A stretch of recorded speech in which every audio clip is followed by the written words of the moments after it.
Welcome back. Let yourself grow still and let the day quietly slip away.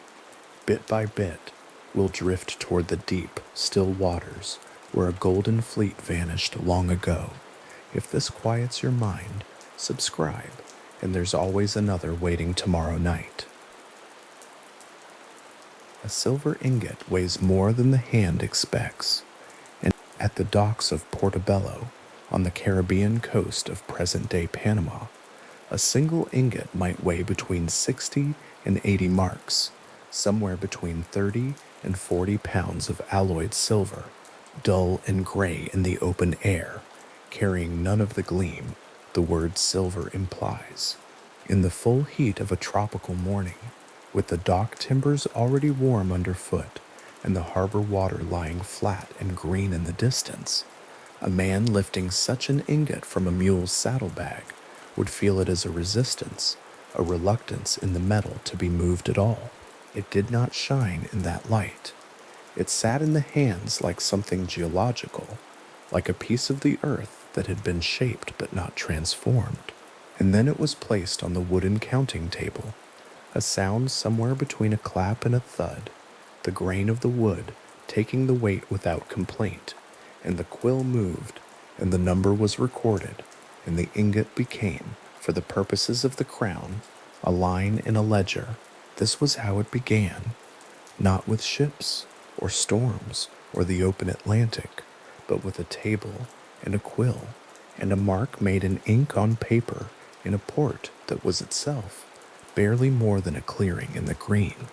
The port of Portobellos sat on a narrow bay on the Panamanian Isthmus, surrounded on three sides by dense jungle that pressed close enough to the wooden buildings that the edge of the settlement felt provisional, as though the town might be reclaimed without much effort. It was not a comfortable place. The heat was constant.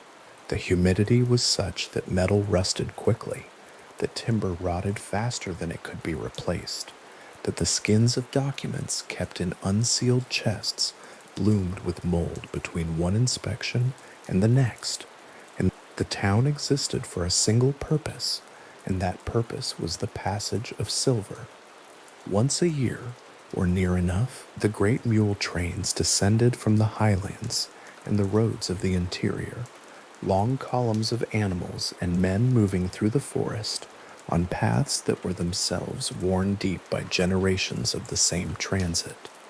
And the silver that had been dug from the earth at Potosi, hundreds of miles to the south in the high Andes of present-day Bolivia, arrived at the coast to be counted, registered, loaded, and sent across the water. The mines at Potosi occupied a mountain that the indigenous Quechua people called Sumac Urc, the Beautiful Mountain, a name that was, in its way, precisely accurate. The mountain was extraordinary. It rose nearly 5,000 meters above sea level on the Bolivian Altiplano, and within it lay one of the largest silver deposits ever located on the surface of the earth. The Spanish began extracting silver there in 1545, and by the mid-16th century, the mountain had become the administrative and economic center of an entire colonial apparatus. The city that grew at its base grew rapidly. Population estimates for Potosi in the late 16th century place it among the largest cities in the world at that time, comparable in size to London or Paris, a city built entirely around the fact of the ore inside the mountain. The silver was extracted, refined using the mercury amalgamation process, poured into molds, stamped with the assayer's mark and the royal seal, and loaded onto the mule trains that would begin the long descent toward the coast. By the time a silver ingot reached Portobello, it had already traveled several hundred miles. The journey across the Andes and down to the Pacific port of Callao, then by ship up the Pacific coast to Panama, then overland across the isthmus on the Camino Real, the Royal Road, represented weeks of movement through terrain that was alternately brutal and beautiful, managed by a logistical system of extraordinary complexity. The mule trains that carried the ingots were large enough to require their own armed escorts, their own advance parties to check the road, their own systems of accounting at intermediate points along the route. By the time the silver arrived at Portobello, it had passed through several sets of hands, been counted and recounted, and had generated a paper trail that stretched from the assay offices of Potosi to the counting tables of the port.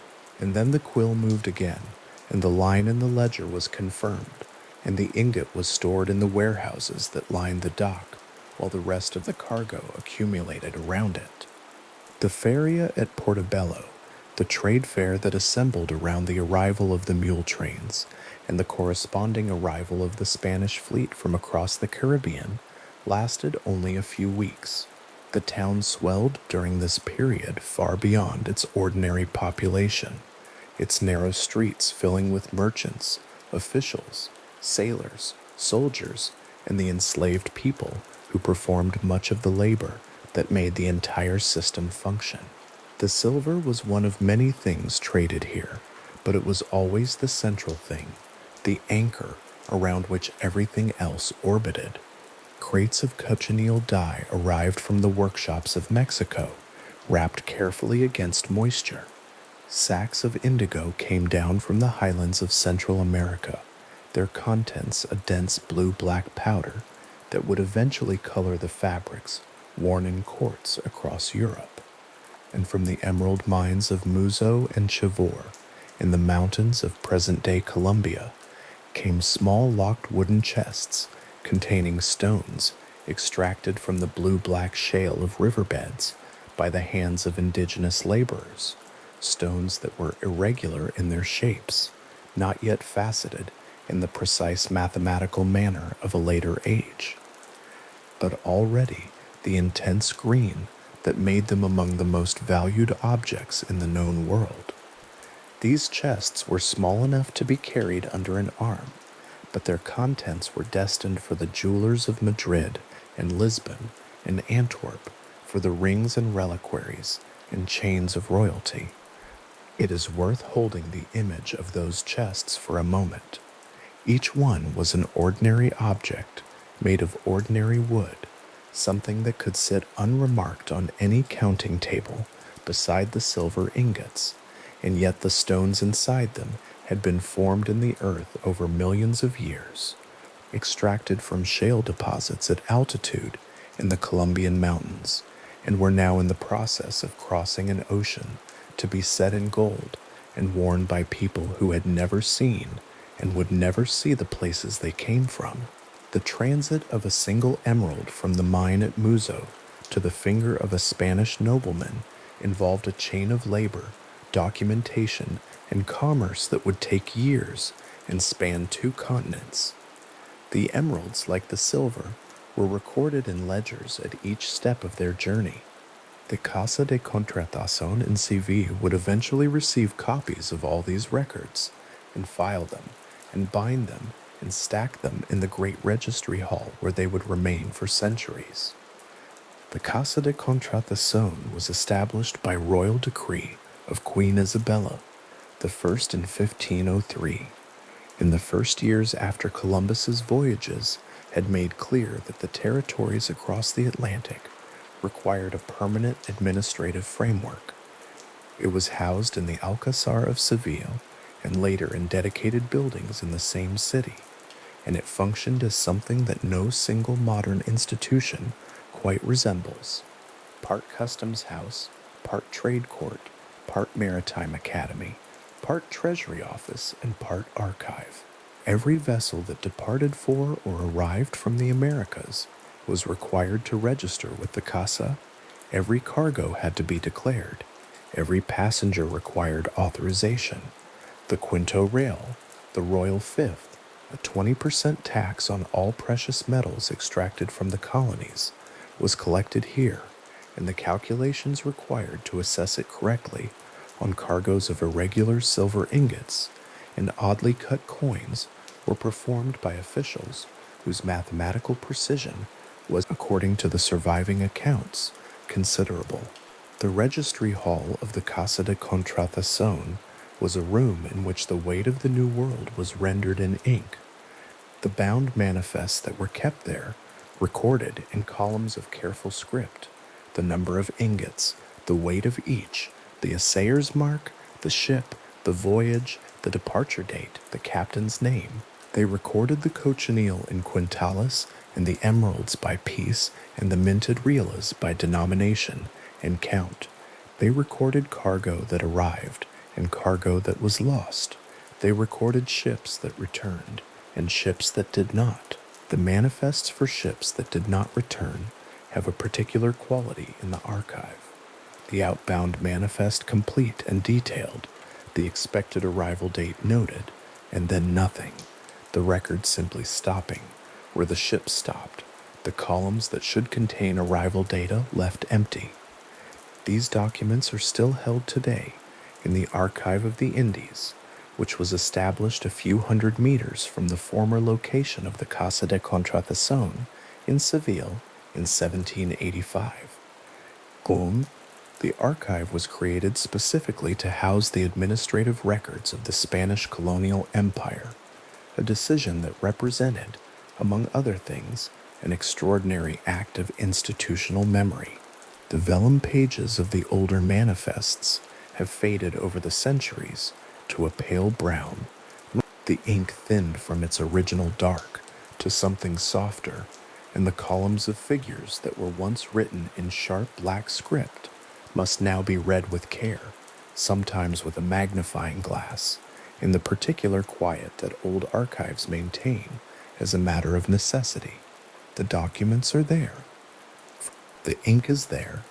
The numbers that once described specific ingots of silver, specific stones wrapped in cloth and locked in wooden chests, specific mule trains and specific ships and specific men, all of it is there, faded but legible, accumulated over centuries in a building in a Spanish city, the administrative residue of a world that organized itself around the movement of buried wealth. The organization of that system rested on two distinct fleets, each assigned its own circuit of the Caribbean and Atlantic. From approximately 1566 onward, the Flota de Indias operated as a coordinated pair of convoys. The flota served New Spain, what is now Mexico, arriving at Veracruz on the Gulf Coast, collecting the silver from Zacatecas in the highlands of central Mexico, and the various manufactured and agricultural goods the Mexican ports accumulated, and then beginning the return circuit toward Cuba. The galleons served the Spanish main ports further south, Cartagena on the coast of present-day Colombia, and Portobello on the Panamanian Isthmus, collecting the Potosi silver and the Colombian emeralds and the other goods that had made their way to the coast through the network of inland roads and river routes. Both fleets carried outbound cargo as well: Spanish wine, olive oil, textiles, iron goods, mercury for the amalgamation process in the mines, and the small personal effects and commercial goods of the hundreds of people who made each crossing. The design of the system required the two convoys to converge at Havana. This was the point at which the separated circuits of the Caribbean rejoined, the point at which the combined treasure of New Spain and the Spanish Main was concentrated into a single fleet for the protected Atlantic crossing. Havana's harbor was large enough to accommodate both fleets simultaneously, and the city had developed the infrastructure, the warehouses, the dockyards, the supply chains necessary to support a combined fleet during the weeks of preparation required before the Atlantic departure. The arsenal at Havana, the colonial shipyard, was itself a significant institution, capable of building, repairing, and outfitting vessels of considerable size using the Cuban tropical hardwoods that grew in abundance nearby. The timing of this convergence was governed by the rhythms of the Atlantic hurricane season.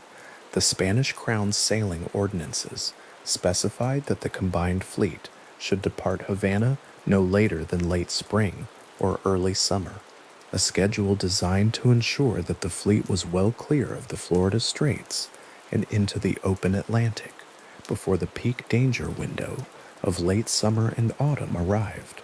In practice, this ideal departure window was rarely achieved.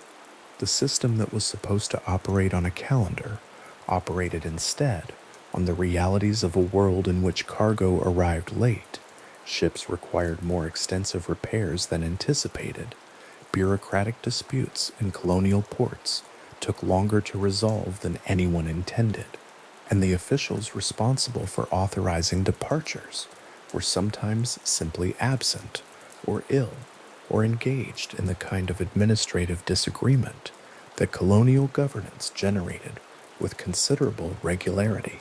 The result was that the combined fleet in Havana Harbor sometimes waited through June, and then through July, and sometimes into August or September, as the departure conditions that the ordinances specified failed to materialize. The cargo was too large to leave behind. The ships were too invested to sail without their full complement of treasure. The authorization from the appropriate official had not yet arrived, or had arrived but required countersignature, or had been disputed by a party whose objections needed to be formally registered and formally answered before the fleet could proceed.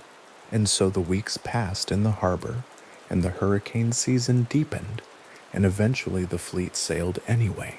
The Gulf Stream current in the Florida Straits, the northward flowing river of warm Atlantic water that the Spanish navigators had learned to use as a favorable passage, carried the fleet toward the open ocean at a rate of 2 to 4 knots above whatever speed the ships made through the water under their own sail.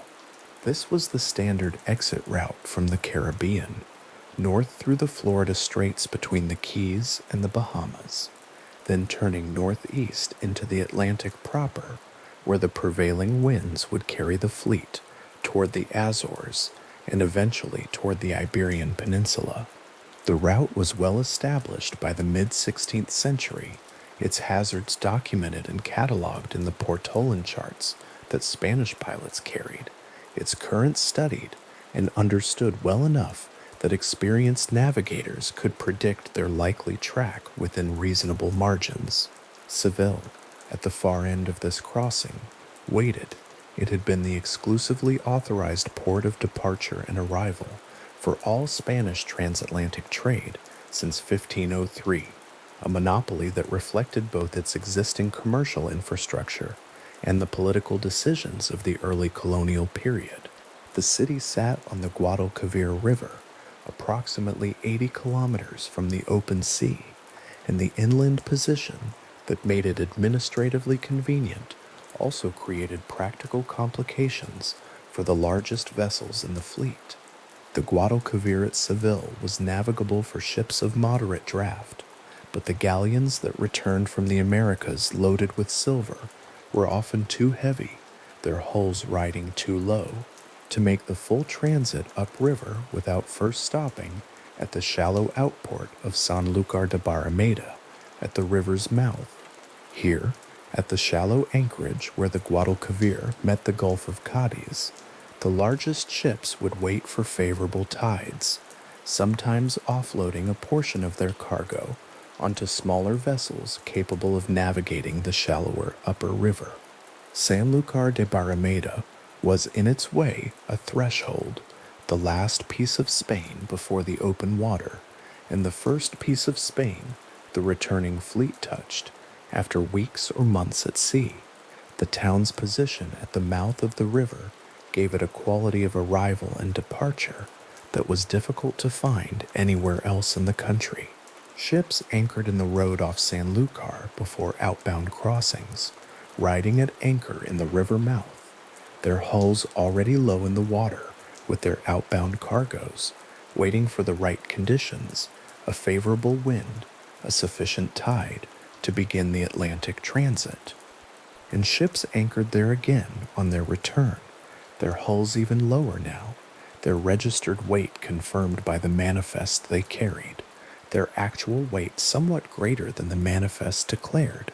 This was a fact the system accommodated without quite acknowledging. The contraband that moved through the fleet system, silver and gold that had not been presented to the assay offices, emeralds that had not been listed in the manifests, coins that had been hidden in the luggage of clergy, or the false bottoms of ordinary chests, was not a marginal phenomena. It was, by most estimates that historians have been able to reconstruct, a substantial fraction of the total value moving through the system.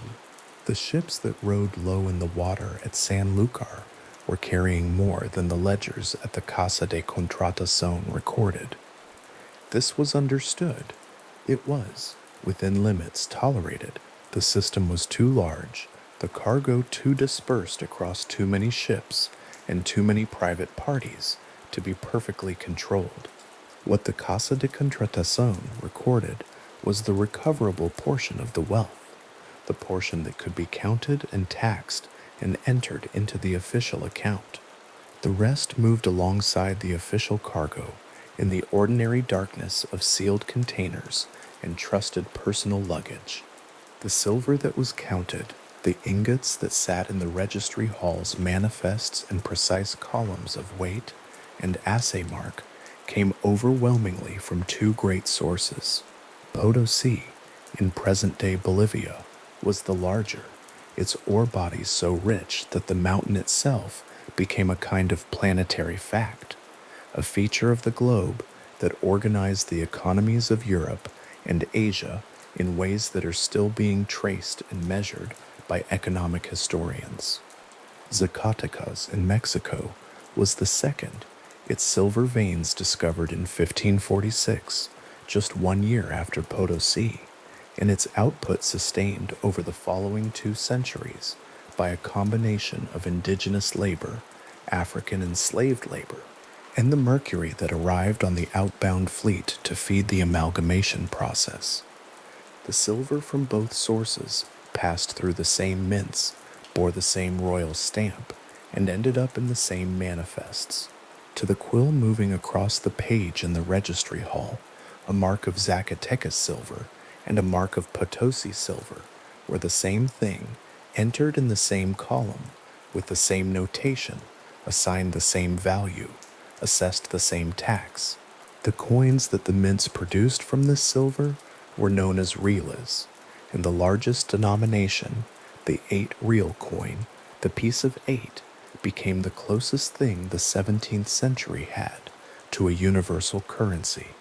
These coins were not the precisely circular, mechanically struck coins of a later period.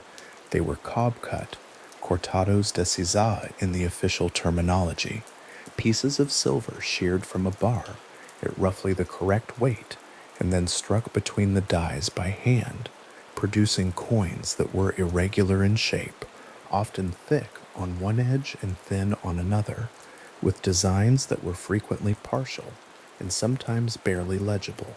The cobs from the mint at Potosi bore the pillars of Hercules on one side and the royal arms on the other, with the assayer's initial, the mint mark, and the denomination arranged around them in a pattern that was in principle consistent and in practice highly variable. The coins were valued by weight, not appearance. A piece of 8 was worth 8 reals because it contained the specified weight of silver, regardless of whether the stamp was clear or smeared, centered or drifting toward the edge. These coins, in enormous quantities, counted in the tens of thousands per vessel, entered in the manifests in denominations and totals, were sealed in chests, locked, and stacked in the holds of the fleet's vessels, alongside the ingots and the cochineal and the emeralds in their wooden boxes. The chests themselves were ordinary wooden objects, banded with iron, their locks serviceable rather than sophisticated.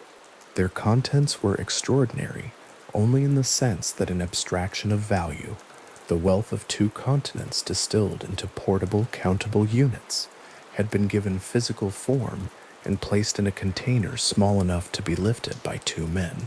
The chests were entered in the manifest, their contents described, their seals noted.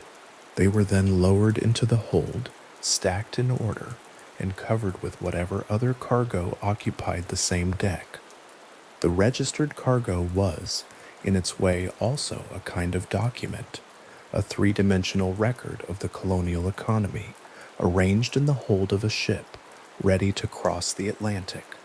The minted coin that served as the most common unit of this system had a particular relationship to the water.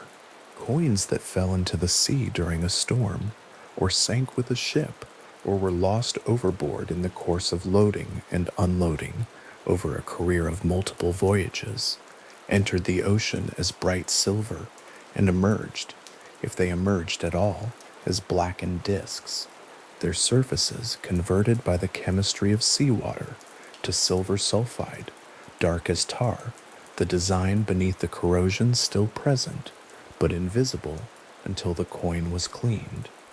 A piece of 8 minted at Potosi in, say, 1714, its cob-cut edge irregular, its stamped pillars and waves still sharp on the day it was struck, might spend decades on a sandy seabed, 30 feet below the surface of the ocean, before a storm surge shifted the sand and brought it within reach of a wave. The wave, in its turn, might carry the coin a few feet closer to the beach. Another storm might carry it further. In this manner, coins that were sealed in chests in the hold of a ship that never reached Seville continued moving in small increments for as long as the ocean moved. They emerged on beaches, dark, rough, their minting date invisible under 3 centuries of sulfide, and lay in the wet sand at the waterline, waiting. The fleet that left Havana in the late summer of any given year carried in aggregate a weight of silver and gold that required months and considerable human effort to assemble, document, load, and store. The Casa de Contrataciones records for a single season's combined fleet ran to many pages of closely written manifest, each page a column of specific weights and values, each weight representing an ingot that had been cast in a colonial refinery, stamped by an assayer whose mark identified the mint and the official responsible for its purity, and transported across terrain that would challenge a modern expedition. The numbers in those manifests were not abstract. They were physical things that had moved through physical space over many months before they reached the hold of a ship in Havana harbor. At Havana, the 2 convoys, the flota from Veracruz and the galleones from Portobello and Cartagena, came together at the anchorage and created a concentration of wealth that was difficult to imagine in any other context. The masts of 10, 15, 20 vessels crowded the waterline of the harbor, their rigging crossing against the sky in overlapping geometries of rope and spar. On the docks, soldiers stood at intervals before the warehouses where the cargo awaited loading. Officials moved between vessels carrying paper, stopping to confer, moving on. The enslaved and indentured laborers who performed the actual physical work of loading, who carried the chests on their backs down the docks, who operated the tackles that swung the heavy ingots down into the hold, who stowed the cargo in the configurations specified by the ship's officers, moved continuously through the organized activity of the anchorage. The harbor was loud with the sounds of a working port, the creak of rigging, the knock of wood on wood, the calls of the dock workers, the periodic heavy sound of something substantial placed in the hold. The loading of a galleon took days. The order in which cargo was stowed affected the ship's handling. Heavy material low, lighter material above, the weight distributed to minimize the list that came naturally from the asymmetrical placement of cannon and stores. Ballast stones went in first, a layer of river rock or quarried stone that sat at the keel and provided the base stability the hull required. Water casks and provisions came next. The silver ingots, being the densest and heaviest cargo, were typically stored low in the hold as well, contributing to ballast while remaining accessible for inventory. Above the silver, in the levels that rose toward the gun deck, came the other registered cargo: the cochineal in its sacks, the indigo, the emeralds in their wooden chests, the minted coins in their sealed wooden boxes. By the time the hatches were closed and sealed, the galleon sat lower in the water than when it had entered the harbor unloaded. Its draft increased by many inches, its freeboard, the height of the hull above the waterline, reduced. The freeboard of a loaded galleon was something experienced navigators watched carefully. The high stern castle that rose at the back of the vessel, the ornate multi-deck structure that characterized the Spanish galleons of this period, added windage, a surface for the wind to press against, that made the vessel prone to leeway, to drifting sideways through the water when the wind came from an angle. In moderate conditions, this was manageable. In strong winds, it became a problem. The high stern castle was not a nautical preference. It was the result of a compromise between the requirements of a military vessel, gun platforms, command space, accommodations for officers and officials, and the requirements of a cargo carrier. The galleon was both at once, and the tensions between those two purposes were present in every dimension of its design. The Casa de Contratacion's sailing ordinances, informed by generations of hard-won navigational experience, understood these tensions. They specified the departure window from Havana, partly because the Atlantic hurricane season was a known quantity. Spanish mariners had been making the Atlantic crossing for more than a century by the mid-16th century, and the seasonal pattern of storms had been documented with sufficient regularity that the danger was not theoretical but historical, evidenced by specific losses in specific years on specific routes. The ordinances existed because the losses had already happened. The departure windows had been calculated by working backward from the disasters that a different schedule had produced.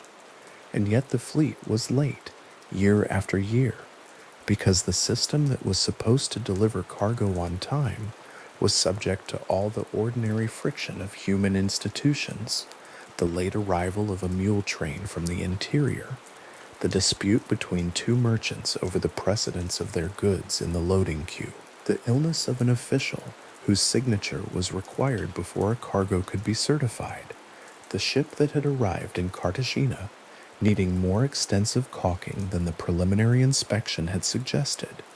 Each delay was individually explainable, each delay was individually reasonable, and each delay pushed the departure further into the season that the ordinances had specified as dangerous.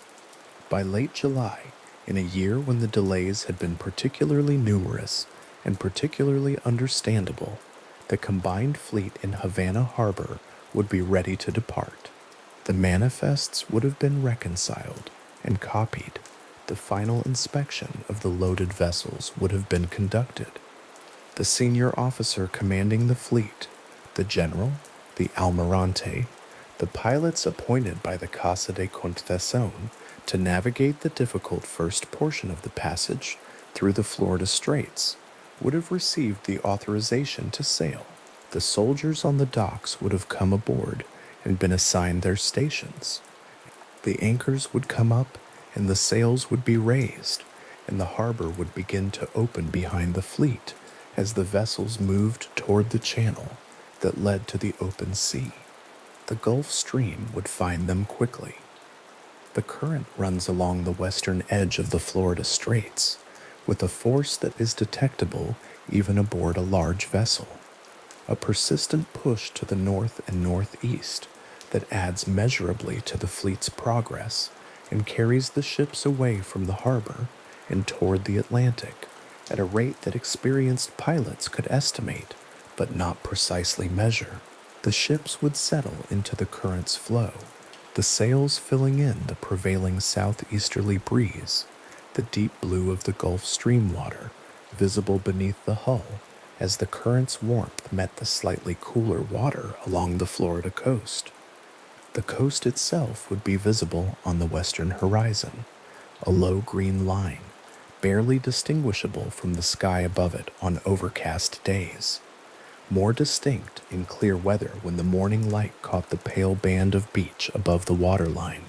The fleet's departure from Havana in late July placed it on this coast, in this current, in the depth of the season that the sailing ordinances had been written to avoid. The pilots knew the Florida Reef System. It was marked on their charts, noted in the sailing directions, described in the accumulated pilotage knowledge that passed between generations of navigators. The hazards were not unknown.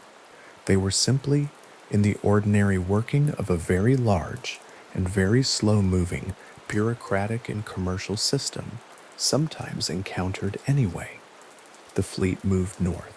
The hull settled deeper with each passing hour as the structural stresses of open water sailing worked their way into the loaded holds. As the motion of the ship caused the cargo to shift and settle into the spaces the loading had left between the chests and ingots and sacks, the mast swayed in slow arcs against the sky. The wake spread behind the lead vessel in a pale line on the dark water, and the following ships took their stations along it, maintaining the interval the fleet's orders specified, and the combined convoy moved northeast on the current's broad back toward the open Atlantic. The sea ahead had not yet shown its intentions. It lay flat and blue in the afternoon light, the horizon clean and unbroken in every direction, the sky a pale dome above the fleet, without a cloud that would have concerned an experienced mariner. The wind was steady, the current was favorable. The pilots would have been watching the stars as night came on, verifying latitude by the altitude of familiar stars above the horizon, recording the reading in the navigation log with the date and the estimated speed and the compass heading. The log was another document, another record, another column of figures, accumulating alongside the great pile of manifests and receipts and authorizations that the fleet carried in sealed boxes aboard the flagship. The silver was in the hold, the emeralds were in their chests. The pieces of 8 were sealed in their wooden boxes, the wax on the seals still bearing the impression of the Casa de Contratacion's mark. The quill had moved through all of it, and the numbers were written, and the numbers were copies, and confirmed and filed in the registry hall in Seville, and in the traveling copies that the fleet carried with it. Everything that could be recorded had been recorded. Everything that could be counted had been counted. The sails filled with the steady wind off the quarter. The hulls rode deep and heavy on the current's long north-setting pull. The combined fleet of the flota and the galleons moved together into the evening light, the individual ships becoming dark shapes against the darkening sky, their lanterns beginning to show as the light failed, a scattered constellation of moving lights crossing the Gulf Stream's surface, in the long, slow rhythm of a fleet under sail on a calm sea. The sea ahead was quiet. It held its intentions for now, as the sea sometimes does, in the particular silence that precedes nothing in particular and everything in general, a silence that experienced mariners recognized and did not trust entirely, and that had no mark in any manifest, no entry in any registry, no column in any document held in any room in Seville or Havana or Portobello or anywhere else on earth. The night came on, the fleet moved north, the horizon in every direction was clean. On the night of July 30th, 1715, somewhere in the Florida Straits, a helmsman on one of the fleet's larger vessels noticed that the lantern above his station had begun to swing. There was no wind to account for it. The air had gone peculiarly still In the preceding hours, a stillness that experienced sailors recognized as different from ordinary calm, heavier somehow, pressing down rather than simply resting. The lantern moved in a slow arc, back and forth above the wheel, casting its light across the compass, and then away from it, and then back again, as though something in the ship's structure had shifted almost imperceptibly, as though the vessel were responding to a pressure that had not yet declared itself. The barometric glass, had anyone checked it carefully, was falling faster than it had fallen at any point in the 7 days since the fleet departed Havana. The sea ahead was dark and flat and entirely without visible feature. The rest of the fleet's lanterns were visible in a loose constellation spread across the water, each one steady, each one unaware. The helmsman held his course. He had no way of knowing that within a few hours the Florida coastline lay barely 50 miles ahead, obscured by darkness and distance, and the slow navigational accumulation of error that 7 days in the Gulf Stream had produced in every ship's reckoning. He had no way of knowing that the stillness around him was the eye wall's outer calm, the particular atmospheric pause that precedes a tropical storm's full arrival. He simply held the wheel and watched the lantern swing, and the night continued, as nights do, without announcing what it intends. The 1715 Plate Fleet had departed Havana on July 24th of that year, already late. The fleet carried a registered cargo of approximately 14 million pesos in silver coins and bullion, much of it freshly minted at the Mexico City Mint during the preceding months, and its departure had been delayed by complications arising from the death of King Louis XIV of France, which had created diplomatic entanglements between the Spanish and French authorities in Havana that no one could resolve quickly or cleanly. The fleet numbered 11 vessels in total, 10 Spanish ships under Captain General Don Juan Esteban de Uvilla, and 1 French vessel, the Griffon Sailing and Company. They had waited in Havana harbor through the early weeks of July, while officials argued and paperwork accumulated, and the season advanced, and when they finally left, it was already past the point at which Spanish Crown ordinances recommended the crossing begin. 7 days at sea is not a long time. The fleet was not yet in open Atlantic water. It had not yet cleared the Florida Straits, had not yet found the latitude where the crossing proper began. It was still in the confined corridor between the Florida coast and the Bahamas bank, riding the Gulf Stream northward toward the latitude where it would be able to turn east, toward the Azores, toward Spain, toward home. 7 days out from Havana meant they were approximately where the charts expected them to be. It also meant they were where the Florida coastline curved most unforgivingly close to the eastern edge of the stream's main channel. The hurricane arrived, by the surviving accounts, after midnight on July 31st. The storm carried estimated winds exceeding 120 miles per hour. It struck the fleet from the east or northeast, driving every vessel westward under the force of the wind and the press of a sea that in such conditions does not move in any direction a navigator could predict or correct against. The 10 Spanish vessels were driven onto reefs and shoals along a stretch of the Florida Atlantic coast, the area between present-day Fort Pierce and Sebastian Inlet, within hours of the storm's first full force arriving. The French Griffon survived. It rode out the storm further offshore, its hull far enough from the shoal water to avoid the reefs that took the Spanish ships, and it was still afloat when the morning came. The 10 Spanish vessels were not. What the Florida coast looked like in the hours after the storm has to be assembled from the accounts of survivors, and those accounts are partial, written after the fact, and shaped by the necessities of official reporting. The ships did not sink into deep water. They were driven onto shallow reefs and shoals, in 15 to 20 feet of water in several cases, close enough to shore that survivors could reach the beach, which meant close enough that the wreckage was visible from the beach for days afterward.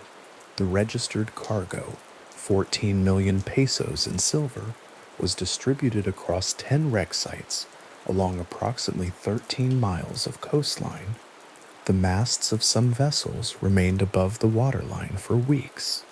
The beach itself was scattered with the evidence of what had happened: broken timber, waterlogged chests, lines and canvas, and the ordinary contents of ship stores, and silver coins, which the action of the waves was already beginning to carry shoreward and bury in the sand. Approximately 1,000 of the roughly 2,500 people aboard the Spanish vessels perished. The other 1,500 survived and came ashore on the Florida beach, where they faced conditions that required immediate organization. The senior surviving officer was Admiral Antonio de Echevers, and within days he had established a functional camp on the beach, a rough enclosure of salvaged timber, fires for warmth and cooking, a command structure sufficient to maintain order among 1,500 survivors on an uninhabited coast, where the nearest Spanish settlement was far to the south. Captain General Ubilla was not among the survivors. His body was reportedly recovered from the water and buried ashore by the men who found it, a fact recorded in the subsequent salvage documentation, though the exact location of that burial has never been established with certainty.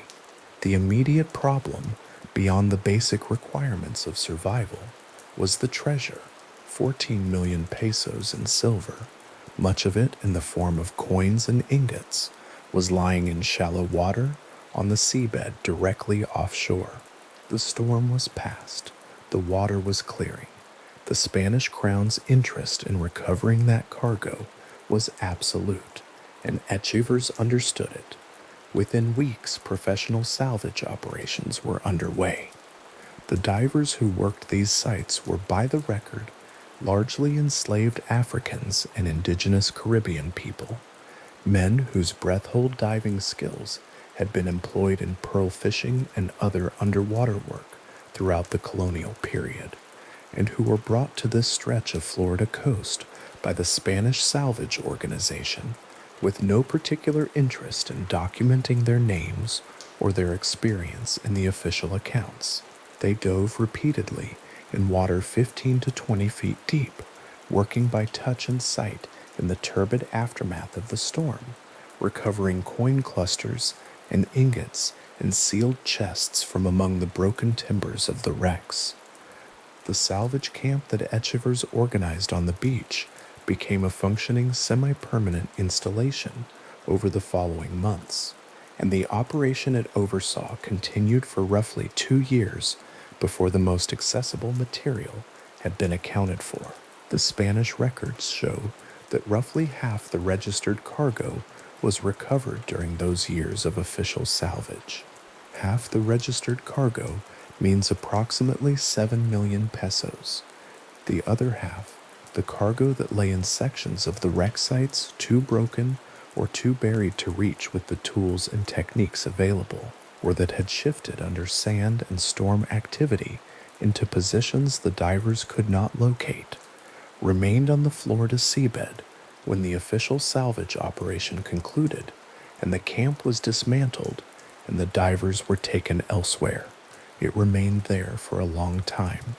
The Florida coast between Fort Pierce and Sebastian Inlet was not a traveled stretch of shoreline in the early 18th century.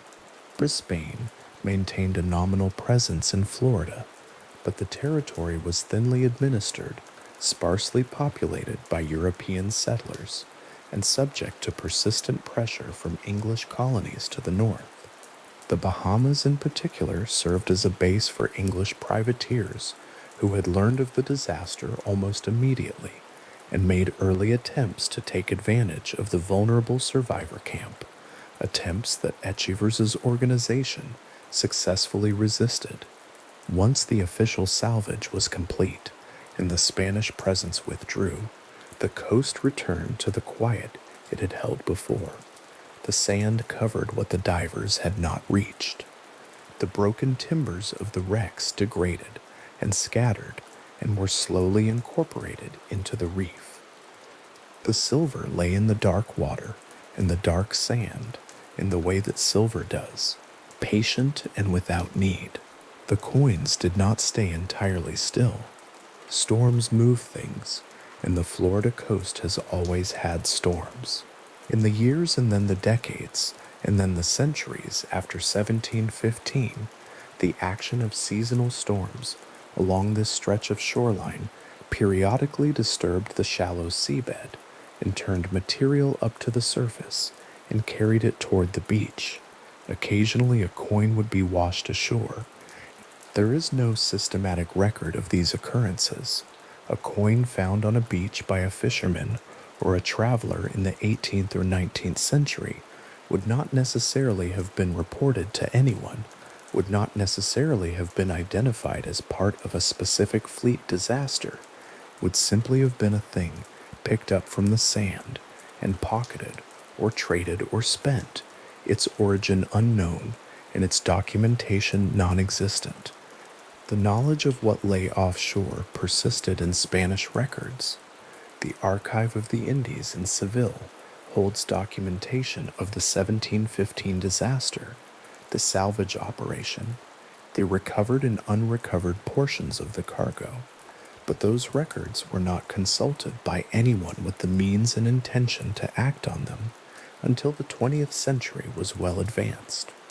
A building contractor named Kip Wagner began finding blackened silver coins on the beaches near Sebastian Inlet in the early 1950s. This is a fact that requires a moment to settle because it is the particular kind of detail that sounds like a legend and turns out to be simply true. Wagner was not a treasure hunter by profession or training. He was a contractor in Wabasso, Florida, a small community close to the stretch of coast that would eventually become known because of what happened next as the Treasure Coast. He found the coins on the beach. He recognized them as old, recognized them as Spanish, and began investigating the question of where they had come from. The investigation took years. Wagner was methodical in a way that his lack of formal historical training makes more remarkable in retrospect, not less. He located the relevant Spanish records, or located people who could point him toward them. He walked the beach systematically, finding more coins and charting their distribution, a task that is considerably more informative than it sounds, because coins concentrated along a particular stretch of shoreline suggest a wreck site offshore from that stretch, and the pattern of their distribution can indicate how many sites are present and how far apart they lie. He began talking to others who shared his interest and gradually built the network of people and resources that in 1959 became formally organized as the Real 8 Company. The name is a reference to the Real de Ocho, the Real of 8, the Piece of 8, the silver coin minted at Potosi in Mexico City, and Lima, that was the primary unit of exchange in the Spanish colonial economy, and the standard denomination of the coins that had been pouring from the 1715 wreck sites onto Florida beaches after storms for 2.5 centuries. The Real 8 Company secured salvage permits from the state of Florida, which had by the early 1960s established the legal framework under which underwater archaeological and salvage work in its coastal waters could be conducted under state supervision. The permits gave Wagner's organization legal authority to work the wreck sites they had identified. They began diving. The sites they found lie in the shallow reef zone that extends offshore from the Sebastian Inlet area. Water clear enough, in calm conditions, that the surface is visible from 20 feet below, the bottom close enough to the surface that a diver without equipment can work it effectively for short periods.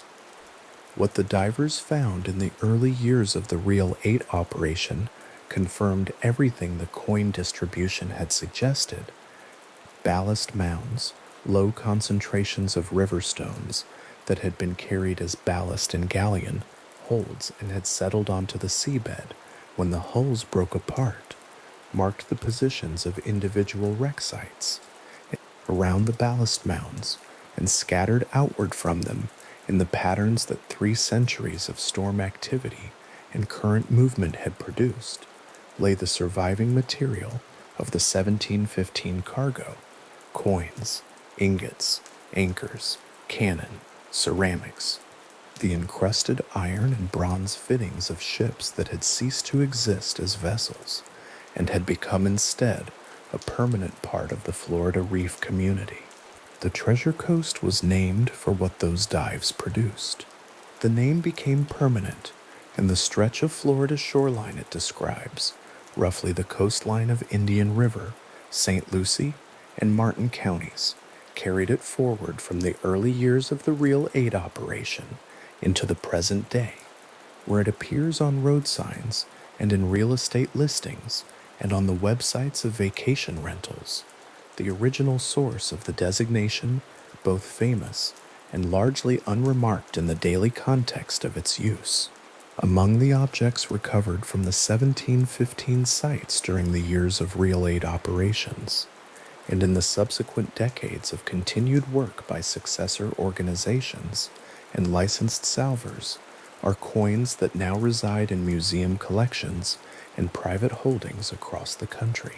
A piece of 8 recovered from the Treasure Coast sites carries in its physical form the entire history of the fleet system that produced it, minted in Mexico City or Potosi from silver extracted from the mines of New Spain or the Viceroyalty of Peru, shipped north or west to a colonial port, loaded aboard a fleet vessel in Cartagena or Veracruz, conveyed to Havana to join the combined fleet, sealed in the hold of one of Ubia's 10 ships on July 24, 1715, carried 7 days north through the Florida Straits, and then deposited on the Florida seabed in the hours before dawn on July 31st, and then held there in varying depths of sand and sediment for 2.5 centuries until a storm or a diver's hand brought it to the surface. The McLarty Treasure Museum at Sebastian Inlet State Park holds material recovered from the 1715 sites. The museum is located, with a specificity that is quietly remarkable, directly on the stretch of Florida coast where survivors of the disaster came ashore, and Echevers established his salvage camp in the summer of 1715. The site of the camp and the site of the museum are the same site, separated by 300 years. The coins in the museum cases are coins that were registered in a Havana manifest, survived a hurricane, lay on the Florida seabed, and are now in a lit room 6 miles from where they came ashore.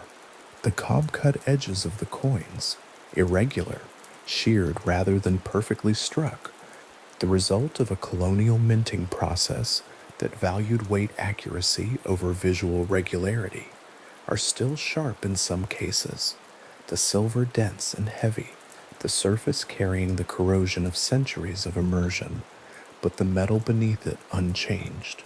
The beach itself continues to operate on its own schedule, independent of permits and legal frameworks and institutional affiliation. Storms still move sand along the Treasure Coast shoreline. Coins still surface in the aftermath of significant hurricanes and tropical storms. The stretch of beach between Fort Pierce and Sebastian Inlet has historically produced concentrations of material from the 1715 sites because the storms that expose material offshore and drive it toward the beach are the same class of storms that caused the original disaster, working the same geography 3 centuries later.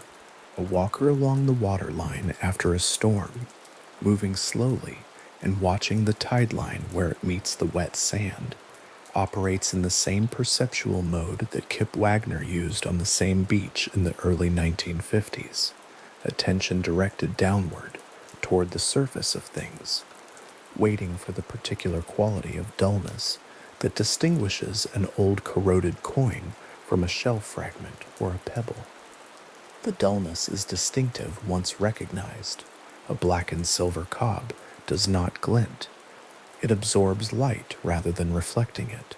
The surface oxidized to a dark gray or near black that is visually much closer to a stone than to metal. The weight is the tell, heavier than it looks, with a particular density in the hand that shells and pebbles do not produce. And the shape, once the eye has learned it, irregular but not random, the edges having a quality of intention that natural objects do not carry, a slight regularity in the irregularity that suggests the object was produced by human decision rather than geological process. This is what 3 centuries of beachcombing along the Treasure Coast reduces to. Not drama, not revelation. The particular weight of a small piece of metal in a wet hand on a quiet beach in the morning, with the water still retreating from the overnight storm and the light coming in flat from the east. The 1715 disaster has a number and a name in the historical record, but the Florida coast absorbed it long before the historians arrived. The beach does not distinguish between centuries. The same stretch of sand that holds the 1715 material also holds fragments from much later and much earlier periods. The coast has always been a place where things from offshore arrive in the wash, and the sand holds them without comment or categorization. The coins that surface after storms surface alongside shark teeth and fossilized bone and the contemporary debris of modern maritime traffic, the old mixed with the old and the new, the beach indifferent to provenance. What the seabed holds, in the zone between the surf line and the outer edge of the reef, is not a collection in any organized sense. It is an accumulation. Ballast mounds that mark the approximate positions of wreck sites are surrounded by scatter patterns whose extent is determined by 3 centuries of storm cycles and current activity. Material that was originally concentrated in a ship's hold has been distributed incrementally across an area whose boundaries are not fixed and not entirely known. Some of the 1715 material has moved significantly from its original position. Some has moved only a few feet. Some is buried under sand that has not shifted in decades. The seabed does not announce what it contains or where it is concentrated. It simply holds what has come to rest in it, in the dark and the cold below the warm surface layer, in the unhurried company of time. The salvage operations that have worked the Treasure Coast sites since the Reel 8 Company's first permitted dives in the early 1960s have recovered a substantial portion of the accessible material from the documented wreck sites. The total recovered is difficult to quantify precisely. Different operations have worked different sites under different permit conditions, and not all recoveries have been comprehensively documented in publicly accessible form. What is clear is that the unrecovered portion of the 1715 cargo, even accounting for what the official Spanish salvage took in the 1710s and what subsequent 20th century operations have brought up, still represents a significant quantity of material distributed across the seabed between Fort Pierce and Sebastian Inlet. Unregistered cargo, the contraband that routinely constituted a substantial fraction of any fleet vessel's actual holdings, was never recorded in any manifest and cannot be quantified even in theory. It is simply part of what the seabed holds, unaccounted for in any ledger. The Florida coast continues to produce material from the 1715 sites in the present day. Licensed operations still work the area under permits from the state of Florida. individual beachcombers still find coins after significant storms. The McLarty Museum's collection is periodically supplemented by new recoveries. The seabed continues to redistribute its holdings incrementally with each storm season. The process is slow, and it is ongoing, and it has no anticipated conclusion. The material is finite, but the rate of its surfacing is slow enough that the supply appears, in practical terms, inexhaustible. 300 years is a long time to hold something in the dark and the sand. The coins that surface on the Treasure Coast after storms have been through more time than most objects survive intact. They have been through the hurricane that deposited them, through the centuries of storm cycles that have periodically shifted them, through the slow biological and chemical processes of the tropical marine environment, and through the final motion of the wave that carried them to the waterline. They arrive on the beach unchanged in their essential composition. Silver is silver, dense and patient, and uninterested in the passage of time, but marked by everything the ocean has done to them. Their surfaces, carrying the accumulated chemistry of 3 centuries of immersion in the way that all objects carry the evidence of where they have been.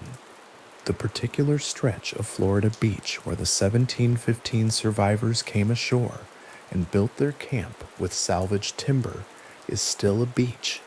The sand is still sand. The offshore reef zone is still reef. The Atlantic is still the Atlantic, still producing storm systems in late summer and early autumn that move up the Florida coast and push water and sand and whatever the seabed contains in a particular direction. This is simply the geography of this coast, as it was in 1715, and as it remains. The morning after a storm along the Treasure Coast is quiet. The water is disturbed and cloudy with suspended sand. The surf still higher than ordinary, the beach marked with the storm's litter along the tide line. The light comes in from the east at a low angle, crossing the disturbed surface of the water, reaching the beach in the particular way that early light reaches a beach, flat and specific, illuminating the texture of wet sand in detail, casting short shadows from every small irregularity at the waterline. Something dark lies half visible in the sand at the tide's edge. It may be a shell fragment, a piece of waterlogged wood, a rounded stone from the offshore aggregate that storms periodically bring shoreward. It may be something else. The tide is still retreating, carrying water across it in thin sheets, exposing it incrementally with each wave's withdrawal. It has the density of metal. It has the irregularity of something made rather than formed. It is the size of a large coin, roughly circular, slightly thicker on one edge than the other, its surface dark and carrying the particular oxidized texture of silver that has spent a very long time in salt water. The beach is calm. The storm has moved north.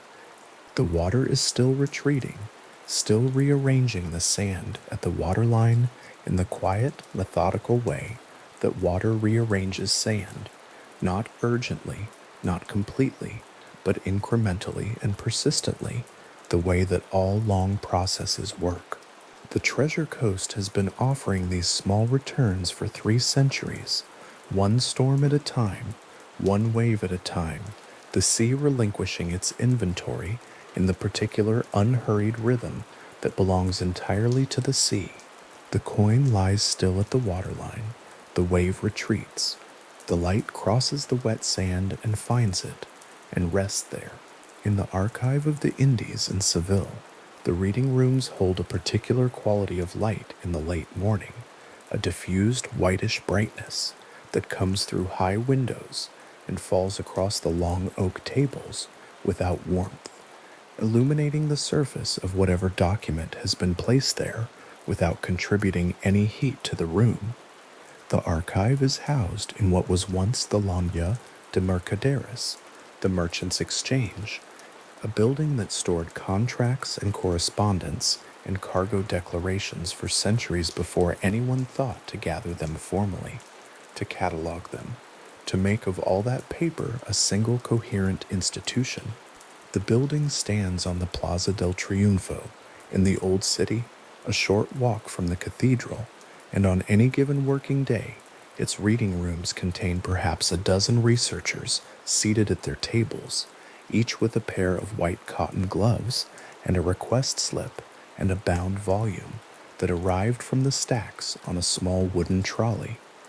The sound inside is the sound of pages being turned very carefully.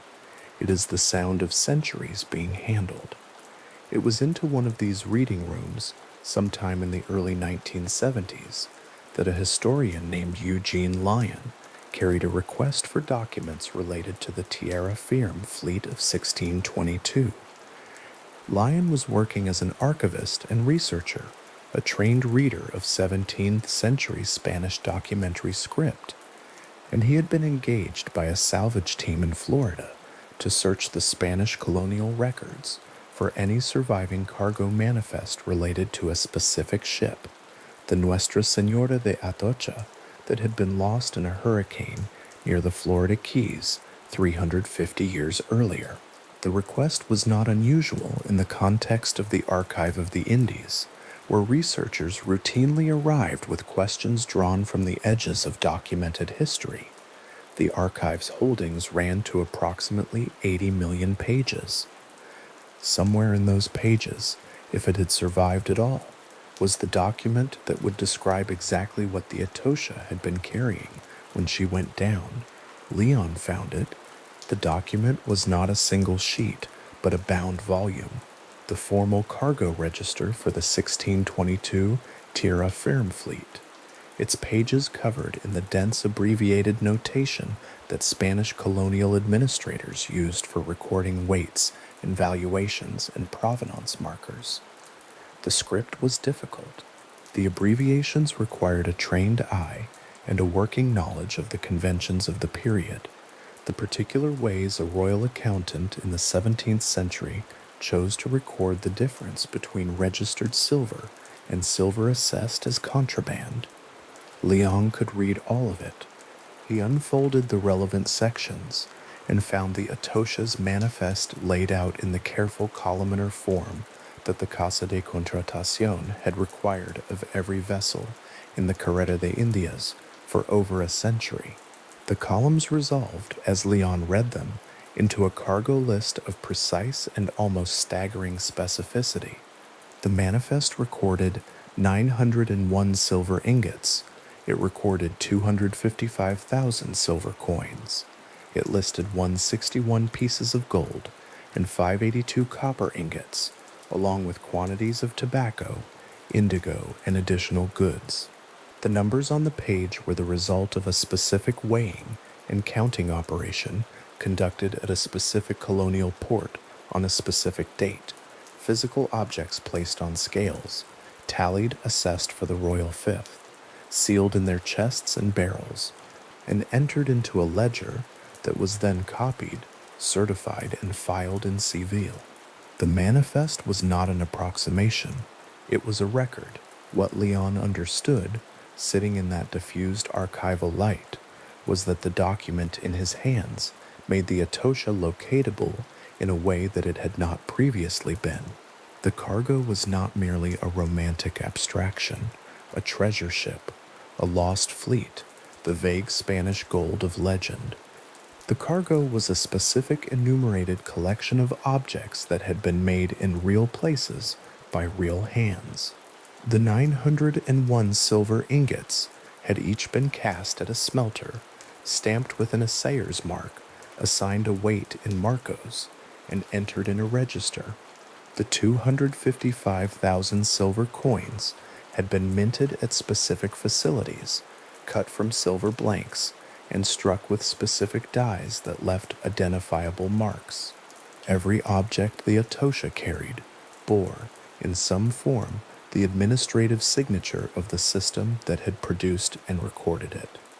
If any of those objects were still on the seabed near the Florida Keys, and the evidence strongly suggested they were, they could be identified. The manifest was a key. The lock was somewhere in 55 feet of water west of Key West, under 4 centuries of sand. The 1622 Tierra Firme fleet had been a large one, carrying a combined registered cargo of approximately 47 tons of silver and gold. It had departed Havana on September 4th, 1622, already late in the season. The experienced pilots who sailed with the fleet had expressed reservations about the timing. September was deep inside the Atlantic hurricane season, and the passage north through the Florida Straits was not a forgiving one, even in the best conditions. The reservations were noted. The fleet sailed anyway. The pressure to move the accumulated treasure was considerable, as it always was by autumn, when the manifest cargo of an entire year's colonial extraction had been loaded, sealed, taxed, and certified, and when the financial machinery that depended on its arrival in Seville was already sending inquiries about delays. 2 days out of Havana, early on September 6, 1622, the fleet encountered a hurricane. The storm drove several vessels onto the reefs and shallow banks of the Marquesas Keys, a low chain of islands and sandbars lying west of Key West. The Etosha went down in approximately 55 feet of water. Of the estimated 265 people aboard, 5 survived. The other vessels of the fleet suffered varying fates. Some were wrecked on different sections of the reef. Some managed to claw off the shallows and survive in damaged condition.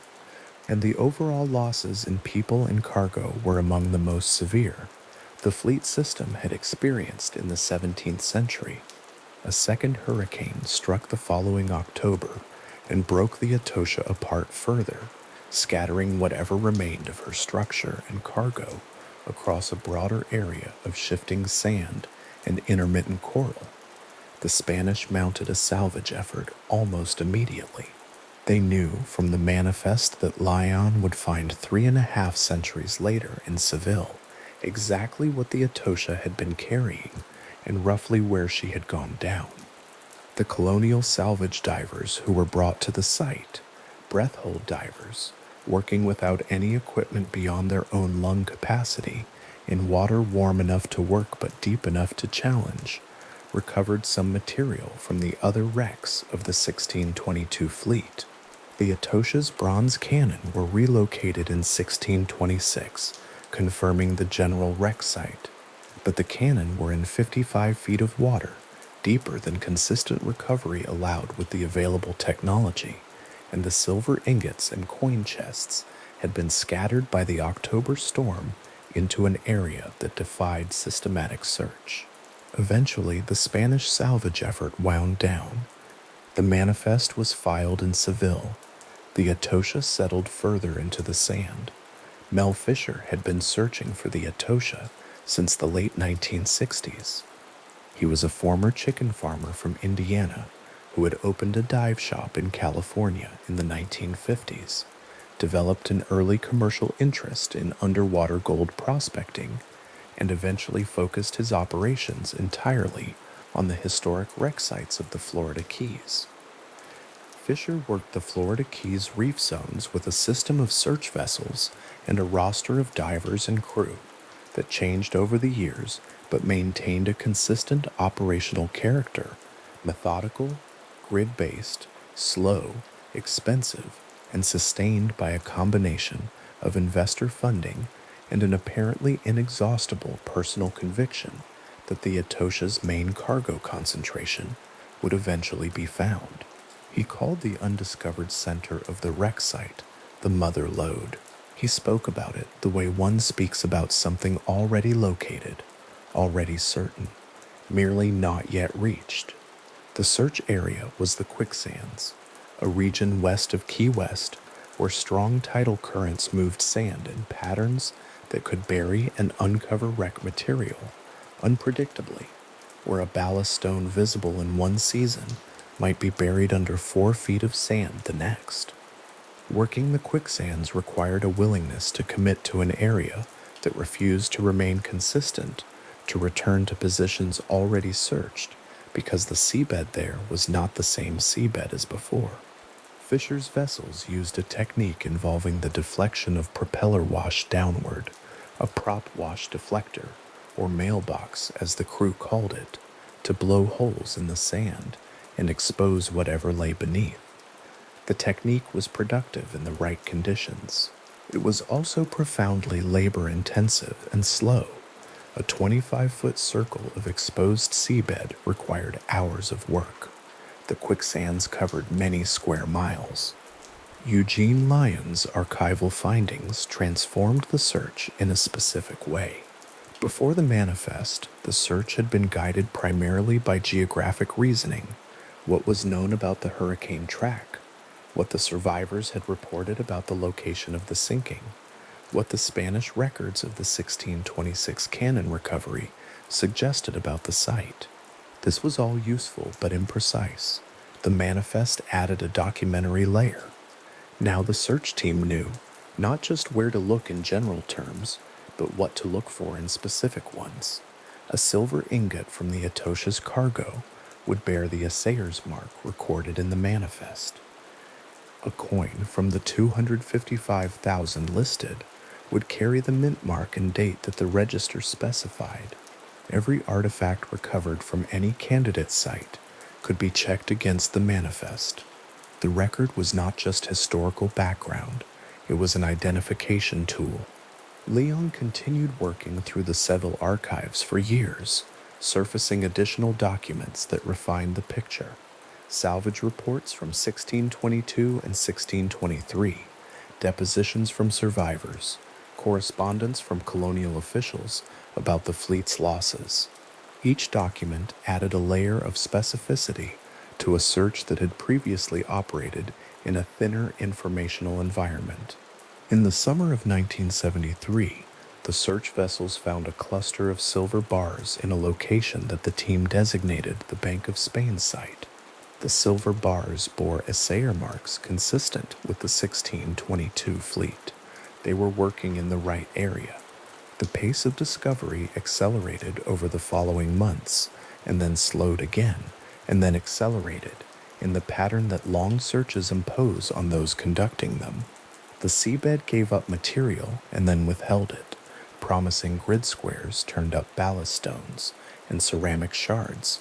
Other squares searched and dismissed earlier were researched and found to contain artifacts.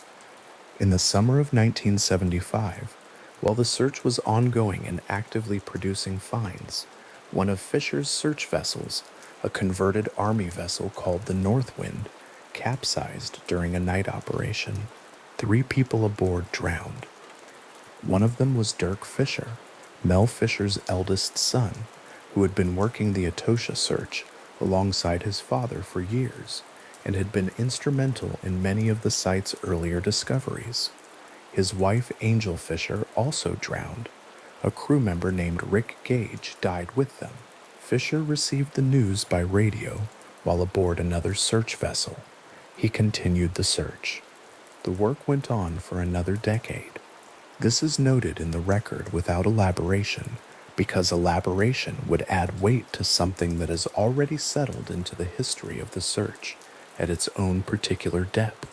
Some things are simply part of the record, inseparable from the account, present in the story of the Atosha's recovery, whether or not they are dwelled upon. The search continued. That is what the record shows.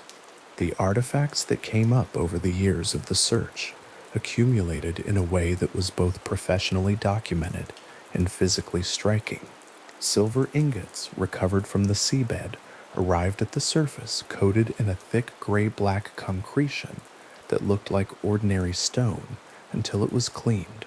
Coins came up in clusters, their surfaces oxidized to dark gray.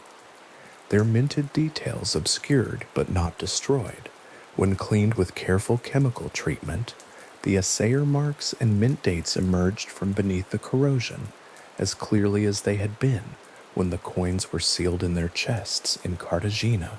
Gold objects, because gold does not corrode in seawater, arrived in extraordinary condition, chains, rings, and small personal items recovered from the sediment in a state of preservation that made the centuries seem brief.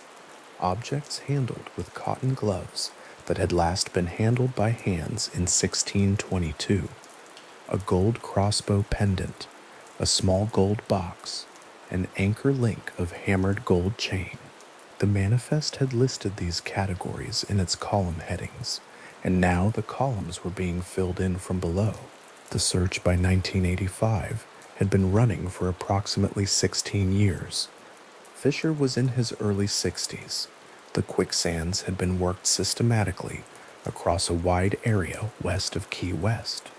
The trail of material, ballast stones, ceramic shards, scattered coins, isolated ingots, had been mapped across a roughly triangular scatter zone that the team had come to understand as the result of the October 1622 hurricane, breaking the original wreck site apart and dispersing the cargo downslope and downwind.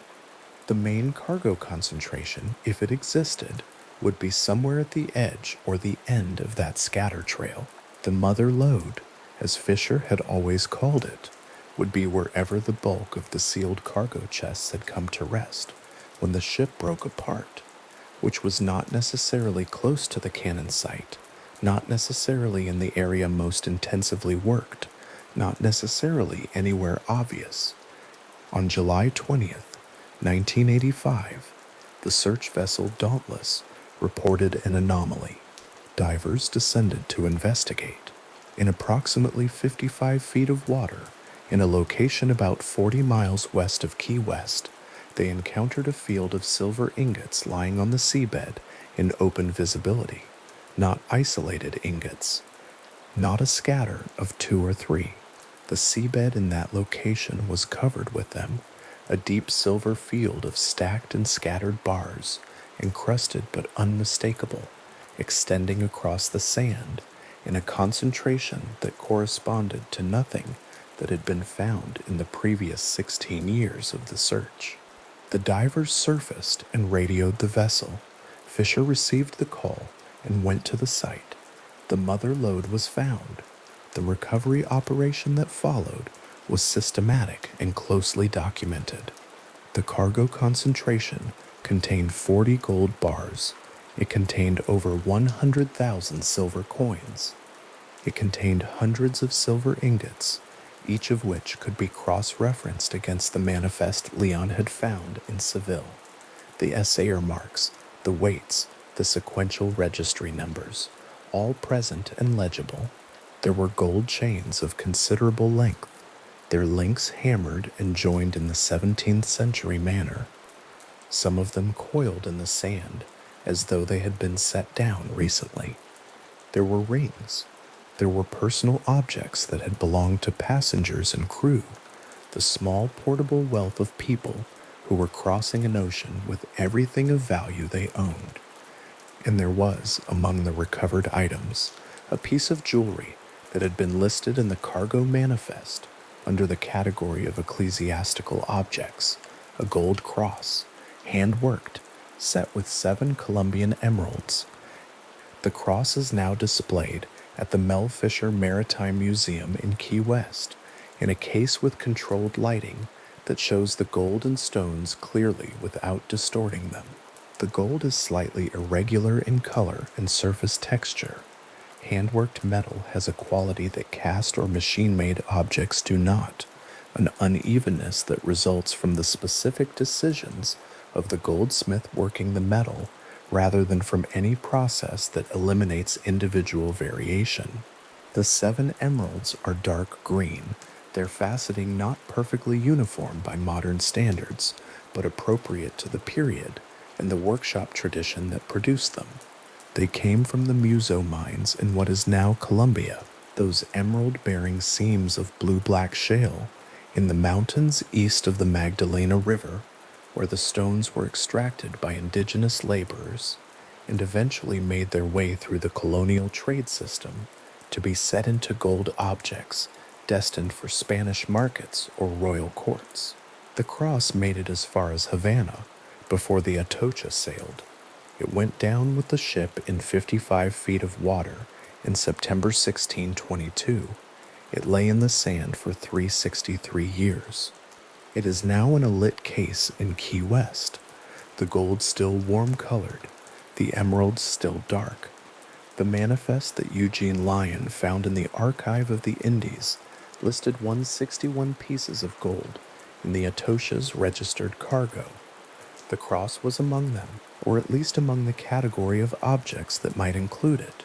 The manifest's notation for ecclesiastical jewelry was not always specific enough to describe individual pieces with precision, but the category was present. The general count was there. The documentary existence of this class of object was confirmed.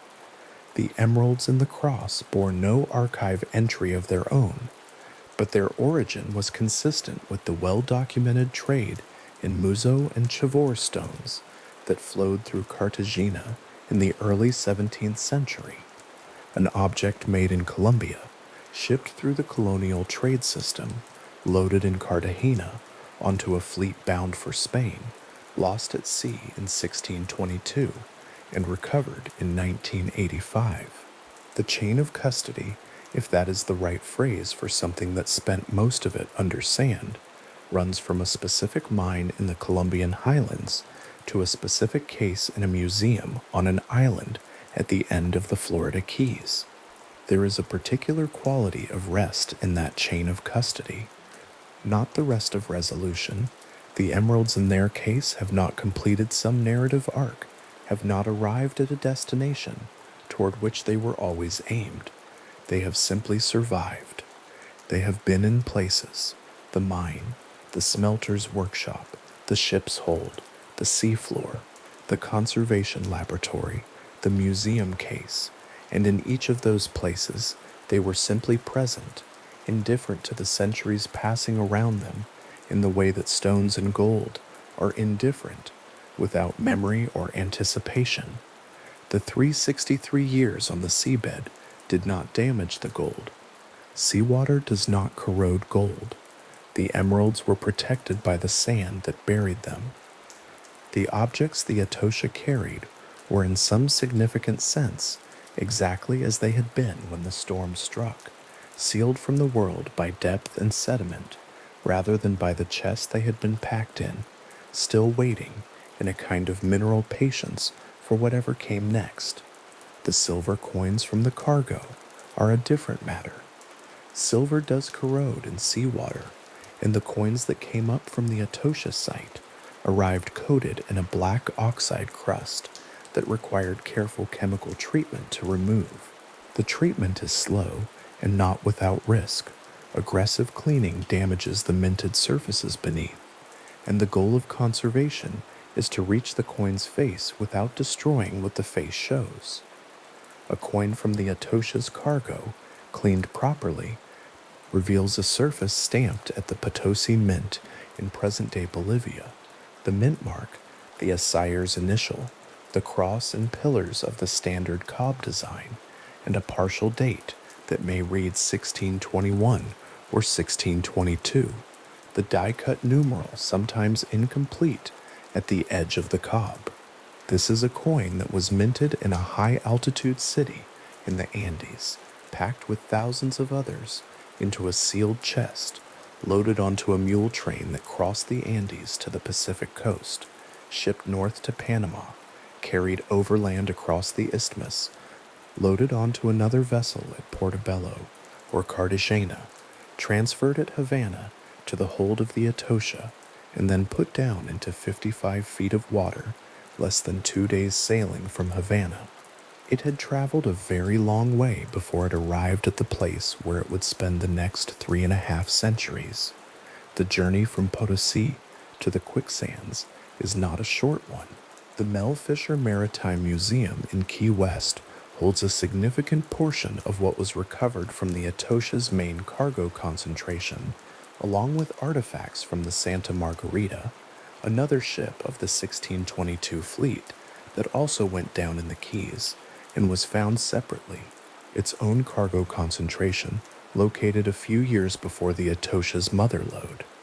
The museum's public galleries display the most visually striking recovered objects: the Emerald Cross, gold chains draped across display mounts, silver ingots standing upright in cases where their dimensions can be appreciated, their surfaces showing the gray-black oxidation that conservation has stabilized rather than fully removed.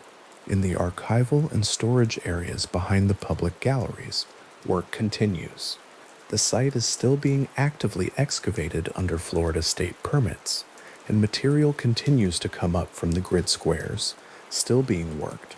Concretions, gray limestone-like masses in which silver coins and other metal objects are sometimes encased by centuries of chemical reaction, arrive at the museum still sealed, their contents unknown until conservation treatment dissolves the incrustation and reveals whatever is inside.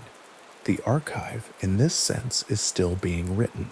The manifest that Lyon found in Seville listed the cargo registered at departure. What the manifest could not record was the contraband, the silver and gold that traveled in the Atosha's hold outside the official tally, the personal wealth of passengers concealed in places that neither the Casa de Contratacion's inspectors nor the Quinto Rail's tax collectors were intended to find. Historians of the Carrera de Indias have estimated that contraband could constitute between 30 and 50% of a vessel's actual cargo value in a given sailing. If that estimate applied to the Atosha, then the 901 ingots and 255,000 coins on the manifest represent only a portion, perhaps the larger portion, perhaps not, of what was actually in the hold when the ship went down. The seabed has returned a great deal. What it has retained is not precisely known. The archive of the Indies in Seville still holds the Atosha's manifest. The document is in the same holding as it was when Leon requested it, bound in the same volume, cataloged in the same system that the archive developed over the 19th century, when the Spanish government made a formal decision to organize the colonial records, rather than allow them to continue accumulating in the unsorted state they had been in since their creation. The archival system can locate the manifest now by call number.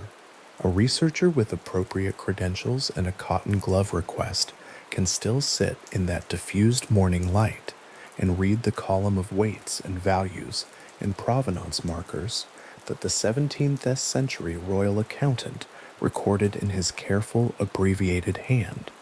The columns are the same. The numbers are the same. The inventory is complete on paper in a way that the seabed has not yet confirmed. The Mel Fisher Maritime Museum closes in the evening and the building goes quiet. The climate control system maintains a consistent temperature and humidity in the galleries, protecting the organic components of the recovered material, the leather fragments, the wood, the cloth that survives only in fragments, from the fluctuations that would over time continue their degradation. The emerald cross in its lit case holds still. The silver ingots on their mounts are still.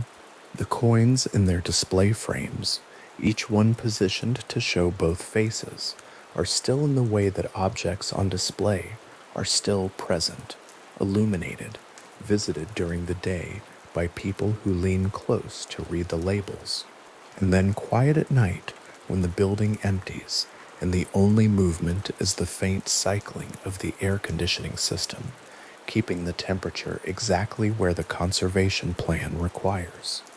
The mother lode was found in 1985. The search that found it had taken 16 years and had begun from the premise, not then proven, not then even well supported, that the Atosha's main cargo concentration was recoverable, that it was in a specific and findable place, that the patience and the method and the resources to find it were worth assembling and maintaining across a decade and a half of mostly empty grid squares and scattered finds, and the ordinary discouragement of a search that does not resolve. That premise turned out to be correct. The seabed off the quicksands held what the manifest had described. The two things, the document in Seville and the ingots on the sand, were separated by an ocean, a continent, and 363 years, and they corresponded to each other with the precision of a record and its physical referent. The archive in the seabed told the same story, once the search had gone deep enough and long enough and patient enough to hear it. The reading room in the Archive of the Indies is open in the morning. The cotton gloves are in their box on the table. The archive's holdings of the 1622 fleet records occupy a shelf in the climate-controlled storage behind the reading room's call desk, bound volumes standing upright in their assigned positions, their spines facing out in the dim light of the stacks. The manifest is in there somewhere, in its volume, its columns still adding up to the same total they added up to when the accountant closed the ledger in 1622 and certified it with his signature. Outside, on the Plaza del Triunfo, the Seville morning goes on in its ordinary way, the cathedral's shadow moving across the pavement, the tourists arriving with their cameras, the city indifferent to the rooms inside the old merchant exchange, where the weight of the Americas is still, page after page, being held in the careful record of what left and what arrived and what, for 363 years, simply did not. The Emerald Cross is in its case. The building is quiet. The air is still and controlled, and exactly the right temperature. The objects that came up from the sand, 40 miles west of Key West, are resting now in the same unhurried state they rested in for all the years they spent in darkness, not waiting, not expecting, simply present in the medium that now surrounds them, which happens to be light. Standing on the gun deck of a fully loaded galleon at anchor in Havana Harbor, the first thing a person noticed was the list. It was slight, perhaps 2 degrees to the port side, a barely perceptible tilt in the deck planking that one grew accustomed to within the first hour and then forgot about entirely until the moment one tried to set a cup of water down on a flat surface and watched it slide. The deck flexed, too, in a way that was not immediately alarming but was always present, a faint give underfoot when a passing vessel sent its wake across the anchorage, a low creak somewhere deep in the frames, as though the ship were settling into itself, finding the distribution of weight that its hull had not quite been designed to carry. The smell was tar and green timber and bilge water, and the particular sweetness of freshly cured cordage, all of it deepened by the tropical heat that pressed down on the harbor from a sky that offered no shelter. The cannon stood in their rows along the deck's length, run back from the gun ports, their bronze and iron barrels warm to the touch. Between them, the cargo had been settled in the hold below, in layers, ballast stones at the keel, water casks and provisions above them, and then the silver and the sealed chests and the registered cargo arranged in the lower cargo deck with the care of men who understood that weight placed too far forward or too far aft could make a vessel almost impossible to sail in open water. Almost. The mathematics of a galleon's loading were known to every experienced pilot, carefully observed by every conscientious master, and quietly circumvented by a significant portion of both. The hull of a typical Carrera de Indias galleon measured between 100 and 175 feet in length. Its displacement ranged from 300 to 1,000 toneladas, depending on the vessel's class and purpose. And across its gun decks, it carried somewhere between 20 and 40 pieces of ordnance, bronze or iron cannon that added their own considerable mass to a structure already managing a careful negotiation between military capability and commercial utility. The stern castle, rising 3 or 4 decks above the waterline in the largest of these vessels was the most visually commanding feature of the galleon's profile, and also, in certain conditions, its greatest liability. That high, flat-faced structure caught the wind. It acted as a sail that the helmsman had not elected to set, pushing the ship's bow away from the wind whenever the vessel needed most to hold its course. In a moderate breeze, this effect was manageable, a matter of constant small corrections at the tiller. In a strong crosswind, it became a serious problem. In a hurricane, it became something else entirely. The galleon had been developed over the course of the 16th century as a compromise between the broad-hulled cargo carrier and the longer, lower fighting vessel, an attempt to produce a ship that could defend itself against pirates and privateers while still carrying enough cargo to justify the enormous cost of an Atlantic crossing. The compromise worked well enough under ordinary conditions. The vessels were capable ocean crossers. Their rigging was sophisticated, their construction reasonably robust, and in the hands of an experienced pilot, they could be made to perform reliably in the kinds of weather that the Atlantic produced across most of the year. The difficulty was that the Atlantic does not produce ordinary conditions across all of the year, and the window during which it could be asked to be kind was shorter than the fleet system's chronic delays consistently allowed.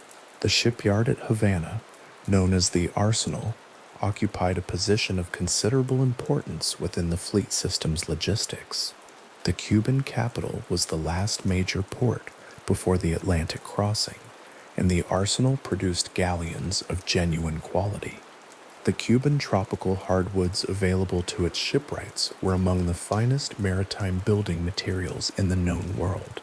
Lignum vitae, one of the densest woods on Earth, was used for the bearing blocks and bushings through which the vessel's mechanical systems ran. Mahogany, with its close grain and resistance to splitting, went into planking and framing, where strength under load was the primary requirement. Sabacu, a Cuban hardwood less familiar in European shipbuilding, but prized in the Arsenal's yards, produced frames and keel timbers of exceptional durability. The dark red-brown of freshly worked sabacu, still visible in the preserved fragments of galleon timber held at various maritime institutions, its surface barely changed in 3 or 4 centuries. A galleon built at Havana using these materials was, by the standards of its era, a well-made vessel. Its frames would not rot as quickly as those of a ship built from European oak. Its planking would hold its caulking longer in the swings between tropical heat and cold ocean water. The Arsenal's reputation was earned. The problem the Arsenal could not solve was not in the timber, it was in the water. The Teredo nivalis is a marine bivalve mollusk, a shipworm, that bores through submerged wood with the steady, methodical efficiency of an organism that has been doing exactly this for a very long time. Its tunnels are smooth-walled and white, almost elegant in cross-section, tracing their way through ship planking in long curves that follow the grain or cut straight across it, depending on whatever the organism finds convenient. A preserved plank fragment showing a Teredo tunnel is a striking object. From the outside, the wood may appear almost undamaged, a slight discoloration at the entry point, the only external sign, while the interior has been reduced to a fragile lattice of unconsumed material, the structural integrity of the plank gone entirely. In warm tropical waters, this process does not take decades. A hull left unattended in the Caribbean could show significant Teredo damage within 2 or 3 years. A hull that had been in service for 5 or 6 years, careened and recalked as maintenance allowed, but never given the thorough attention that would have been required to address every compromised plank, might carry a planking condition that its external appearance did not begin to suggest. The fleet schedules accommodated careening and recalking in principle. They accommodated it less well in practice. A galleon delayed in port by late cargo, by bureaucratic disputes, by the time required to complete the silver loading at Portobello or Cartagena, was a galleon whose scheduled maintenance had been compressed into whatever days remained. The ships that departed Havana with the greatest urgency, those whose masters had already waited weeks beyond their intended departure date, and understood that every additional day in harbor increased the risk of missing the season entirely, were sometimes the ships that departed least thoroughly prepared for what the open Atlantic could present. This was not incompetence. It was the rational response of men managing a system whose demands regularly exceeded its available margins. The record shows it happening repeatedly, in vessel after vessel, season after season, across the full history of the fleet. The cargo that a galleon carried was itself a complicating factor in ways that went beyond the simple mathematics of registered weight and displacement. The quinto real, the royal fifth, levied on all precious metals extracted from the colonial mines, created a powerful and persistent incentive for concealment. The Casa de Contrataciones inspectors in Havana were thorough, their manifests detailed, their accounting careful. The merchants and passengers who loaded galleons for the return crossing were equally thorough in their own way, and considerably more motivated. Contraband cargo, by various historical estimates, constituted something between 30 and 50% of a vessel's actual cargo by value, concealed with an ingenuity that the surviving material record makes vivid. False bottom chests were standard enough to be almost unremarkable. Hollowed ballast stones, their cavities packed with small coin, are documented finds from multiple wreck sites. Ordinary-looking pieces of river stone that once opened revealed the entire system in a single handheld object. Religious statuary, whose sacred character was presumably expected to discourage close inspection, appears repeatedly in historical accounts of contraband investigation. Barrels of saltfish concealing silver reels at their centers. The personal luggage of clergy, whose bags traveled under ecclesiastical privilege. The practical effect of all this concealment was that the ships rode lower in the water than their manifests declared. The freeboard, the height of the hull above the waterline, was less than the registered cargo weight indicated it should be. In calm water, this was simply an economic fact. In a storm, it became a physical one. A galleon riding 4 or 6 inches lower than its design waterline presents 6 or 8 fewer inches of hull above the wave tops before the sea begins to come aboard. That small distance, which seems almost nothing at anchor in Havana Harbor on a calm afternoon, becomes a very large thing when the vessel is working in steep breaking seas in a North Atlantic gale. The wave that would have broken against a plank and fallen back into the ocean instead breaks over the rail. The water that comes aboard must be managed, pumped, bailed, accounted for, and the labor required to manage it takes hands away from the sails and the helm at exactly the moment when the sails and the helm require the most attention. This is the kind of feedback loop that does not appear in any cargo manifest or departure register, the kind that accumulates invisibly across the crossing until some particular moment when the accumulated deficit cannot be recovered. The route north from Havana was well known. Spanish pilots had been navigating it for over a century by the time the great fleet disasters of the 17th century's early decades were recorded in the archive of the Indies, and the fundamental hydrography of the passage was understood, annotated, discussed in sailing directions and pilot books that circulated within the community of men who made a career of the crossing. The Florida Straits, the channel through which a northbound fleet passed between the Florida Keys to the west and the Bahamas Bank to the east, was approximately 50 miles wide at its narrowest. The Gulf Stream ran through it, a river within the ocean, moving north at between 2 and 4 knots, carrying warm Caribbean water up the eastern seaboard of North America. Every experienced pilot knew the stream was there. Every experienced pilot used it deliberately, allowing the current to add its 2 or 3 knots to the vessel's own speed, compressing the northbound transit and putting miles between the fleet and the hurricane season that was always at their backs. The stream was also a trap in the specific navigational conditions of the period. The instruments available to a Spanish fleet navigator in the 16th and 17th centuries were adequate for the problem, as the problem was usually presented.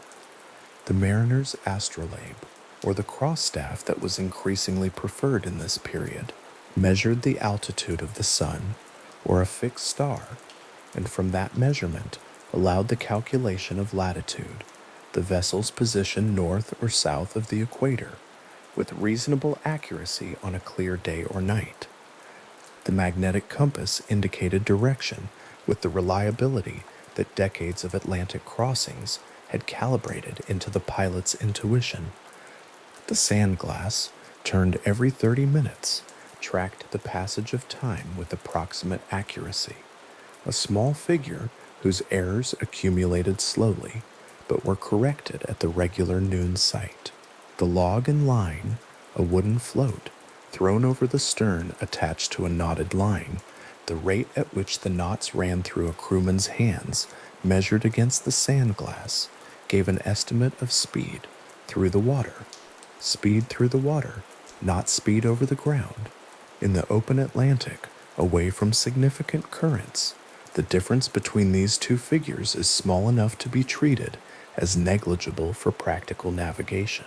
In the Gulf Stream, running at 2 to 4 knots in a consistent north-northeast direction through the Florida Straits, the difference could become very large very quickly. A vessel making what the log recorded as 6 knots through the water, in a current adding 3 knots in the same direction, was actually covering 9 knots of ground. A vessel whose pilot calculated the day's run from log readings alone, as the positional methods of the period required, would find itself farther north than expected, and therefore in the geometry of the Florida Straits passage closer to shallow water than the chart suggested. Over a week of sailing, under conditions where the current ran consistently and the log could not measure it, the accumulated positional error could reach 20 to 50 miles. 20 to 50 miles, in a passage flanked on both sides by shoals and reefs, was the difference between open water and disaster. The Portolan charts that Spanish pilots consulted for the Florida Straits passage were fine examples of the cartographic knowledge of their period. They showed the coastlines with reasonable fidelity, the long curve of the Florida peninsula, the scatter of the keys extending southwest, the offshore hazard symbols placed in the margin notations where pilots had compiled observations over decades of experience. The charts were drawn on vellum, their coastlines in careful ink, their hazard notations in the precise small hand of men who understood that the people consulting these documents were doing so in conditions that did not favor leisure reading. A good Portolan chart was a working document, annotated and corrected by its successive owners, the margins accumulating small observations about current set and holding ground and the color of the water over particular shoals.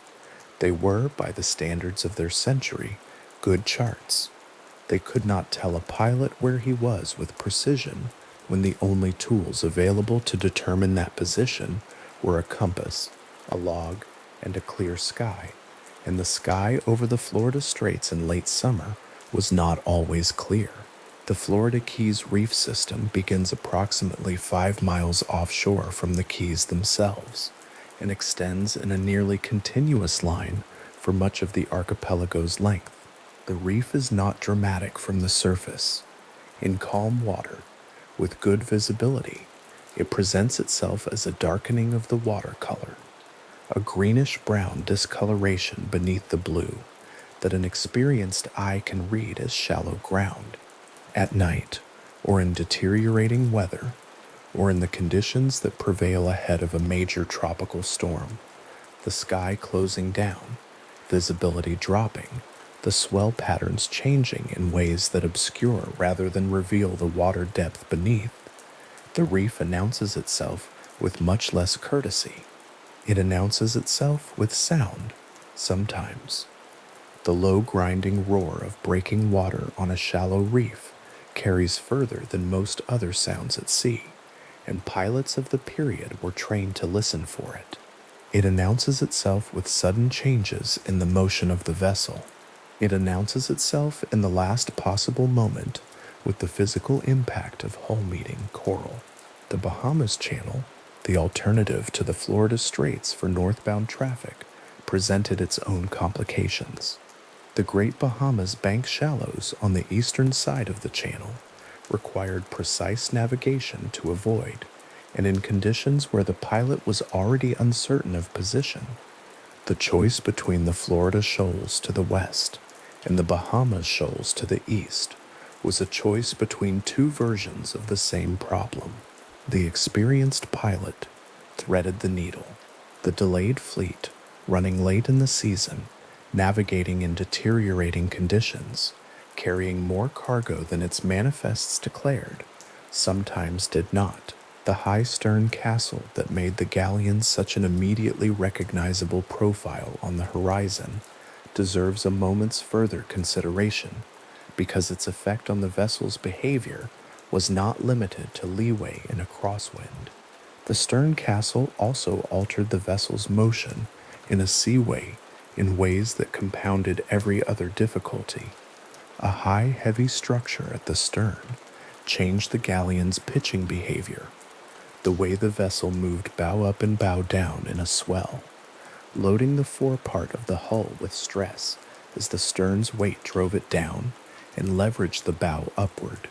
In heavy seas, this pitching motion was severe, straining the hull's structural connections, working the caulking out of the seams, opening small gaps in the planking that the Teredo Navalis had already compromised.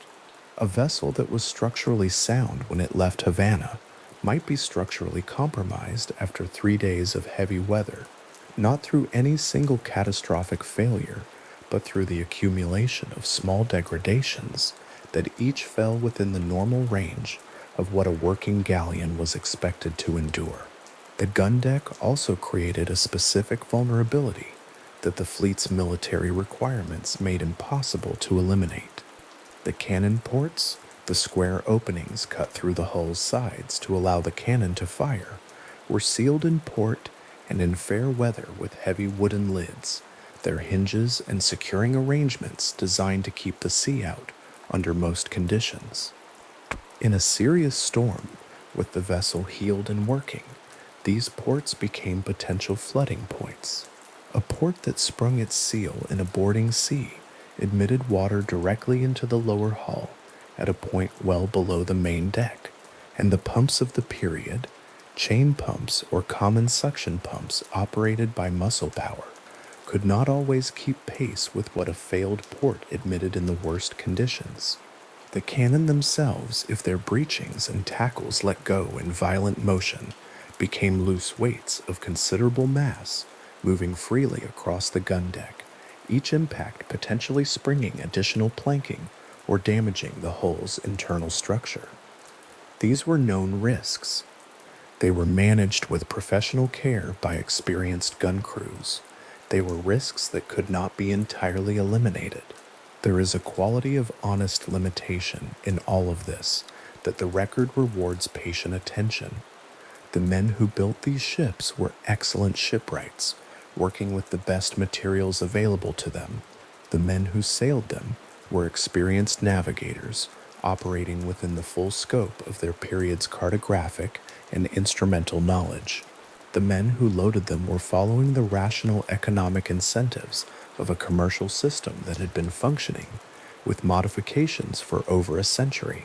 Every individual decision that contributed to a vessel's vulnerability was a decision that made sense within the constraints that surrounded it. The compounded result of all those sensible individual decisions was a fleet system that operated, across its full history, at the edge of what its technology and its schedules could sustain, not through negligence, but through the honest arithmetic of what was being attempted. The Florida Straits, in particular, repays attention as a navigational environment.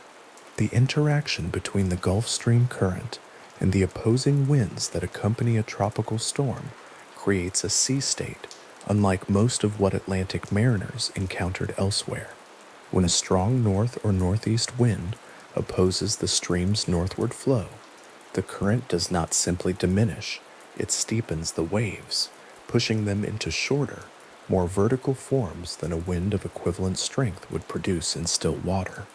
These steep breaking seas are particularly dangerous for a vessel that is already riding low, already struggling with a high stern castle's effect on helm control, already managing the slow seep of a compromised plank or a gun port under strain.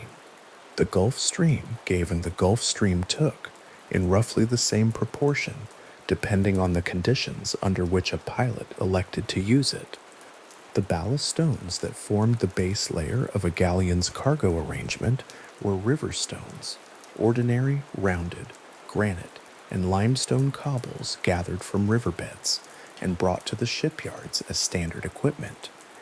They were heavy, they were cheap, they were permanent ballast, the structural base upon which everything else was arranged, the lowest and most stable element of the vessel's loaded configuration.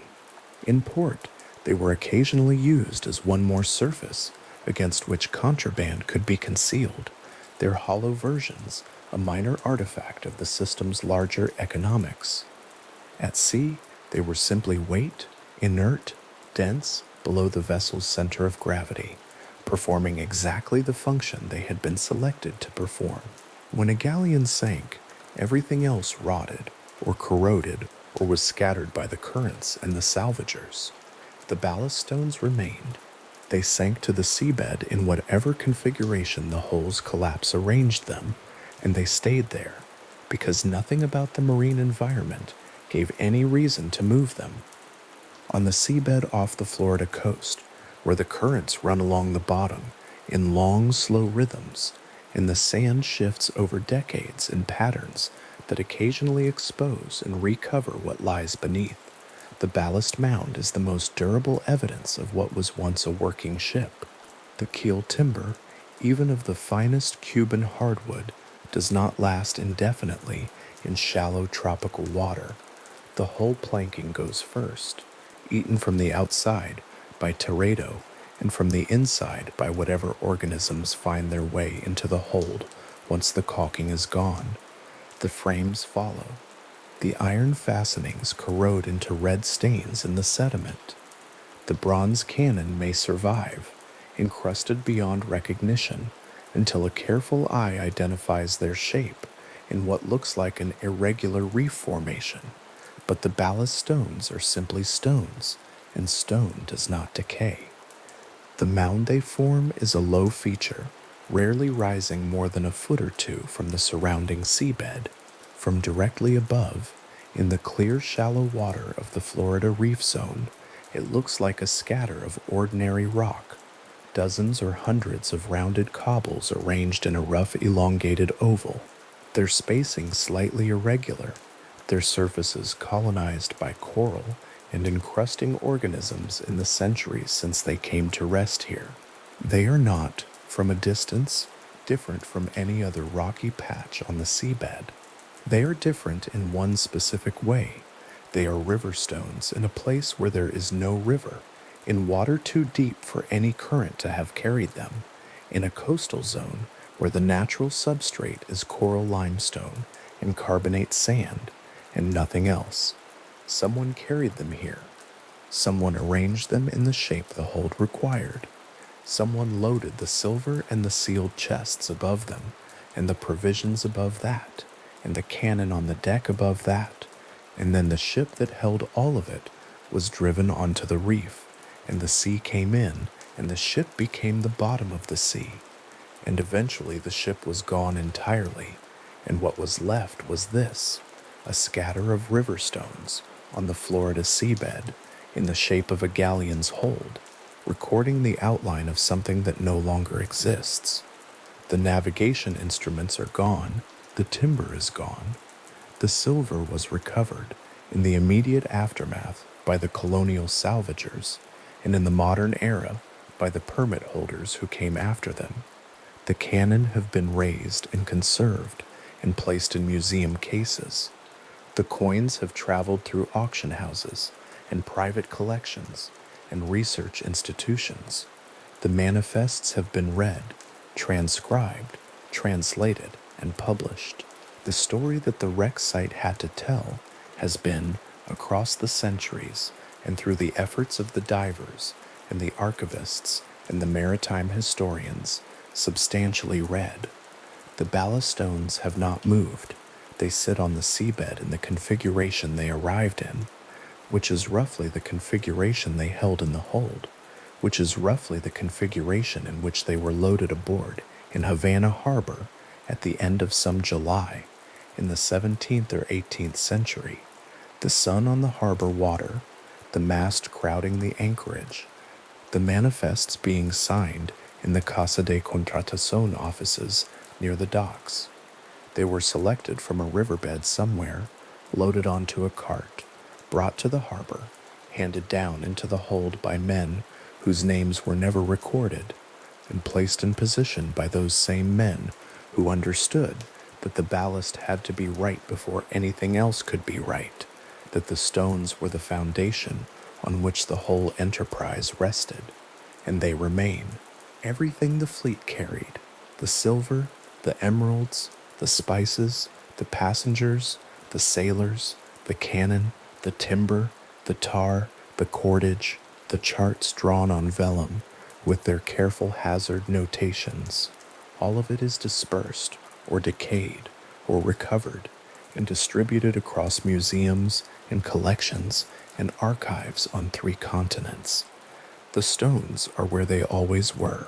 There is something in this fact that the record does not quite account for, because it is not the kind of thing that appears in a manifest or a cargo register or a sailing ordinance. It is simply the particular patience of the most ordinary objects, the ones no one thought to record, the ones that were there before the silver was loaded and will be there after the silver is found, the ones that carry no value and therefore require no accounting. The galleon was built to carry treasure. The ballast was loaded to carry the galleon. When everything else is gone, the ballast is still doing the job it was assigned, sitting at the bottom of the hold, holding its position, indifferent to the centuries passing through the water above it. The Florida seabed accepts them. The sand shifts around them in slow seasonal cycles, covering them some years, exposing them in others, arranging and rearranging the surface details of the site in response to storm surge and longshore drift and the slow southward movement of the carbonate platform's sediment. A diver hovering above a ballast mound in the late afternoon, the sun still high enough to reach the bottom in columns of greenish light, watches the sand lift and resettle at the edges of the stone, scatter with each small surge of the current. The stones themselves do not move. They have found the position they will keep. The vessel they once balanced is entirely gone. The men who loaded them are entirely gone. The harbor where they were set into place exists now as a modern city, with a modern harbor whose operations bear no resemblance to the creak and smell and heat of that July anchorage 4 centuries ago. The manifests that recorded the cargo above the ballast are in Seville, in the archive of the Indies, their vellum pages brown at the edges, their ink faded to the particular pale color that 3 centuries in a dry archive produces. The silver is in museums and in private collections and in the sand beside the stones, in the small amounts that the colonial salvagers missed and the modern permit holders have not yet found. The stones rest in their low scatter on the reef-zoned seabed, in roughly an oval, in the shape of what was once the keel line of a working ship, in water clear enough to see the surface from the bottom on a calm afternoon, 20 feet above. The current moves the sand at their edges. The coral continues its slow work on their surfaces. The afternoon light reaches them for a few hours each day and then withdraws, and the sight is dark, and the stones are in the dark, and the current keeps moving, as it has been moving for 300 years, carrying nothing in particular, in any direction, reshaping the surface of the sand in small patient increments that add up across the centuries to something larger than any single crossing ever was. In the Bay of Matanzas on Cuba's northern coast, on a September morning in 1628, a Spanish captain stood on the deck of his captured vessel and watched a Dutch sailor climb his rigging. The man moved with unhurried efficiency, hand over hand, pausing once to look down at the flat green water below. The Spanish flag came down without ceremony. The Dutch flag went up in its place, and on the captured deck, in the heat of a Caribbean morning, the silence that followed had a particular weight to it, not the silence of absence, but of something having been decided, but of something having passed from one set of hands into another with no more drama than a transaction at a counting table. The Dutch Admiral Piet Hein had been waiting for this moment for years. He commanded approximately 31 vessels for the Dutch West India Company, and on this September morning in 1628, he had accomplished what no European commander had managed before him: the interception and capture of an entire Spanish treasure fleet in the open water of a Cuban bay. The fleet he had taken consisted of 11 to 13 vessels. Their combined cargo, silver, gold, indigo, cochineal, sugar, was valued at approximately 11.5 million guilders. It was the largest single seizure of Spanish treasure on record, and it was accomplished in shallow green water that today gives no visible sign of what once happened here. The bay itself looks like other bays. The water is calm in the afternoon, a pale greenish blue over the sandy bottom. Fishing boats anchor in the same positions they have occupied for generations. The surface holds still. There is no marker, no monument visible from the water, nothing to indicate that here, in this specific anchorage, on this specific date, the financial machinery of the Spanish Empire suffered a blow severe enough to suspend payments to its army in the Spanish Netherlands. The soldiers in Flanders did not receive their wages that winter. Dutch military forces advanced the following year with a momentum that historians connect, in part, to the outcome of a transaction completed on calm water in a Cuban bay that now simply floats in the September heat, holding its history quietly beneath it. This is how large historical events tend to rest once enough time has passed. The bay is still. The water is still. The cargo that crossed it and captured holds has been dispersed and spent and melted down and reminted for so many centuries that no physical trace of it survives as a distinct object. What remains is the record, the manifests, the logbooks, the letters that made their way back to Spain, detailing the loss, the accounting entries in the company's books in Amsterdam, where the gain was registered in a column of careful figures. The record shows it happened. The bay shows nothing.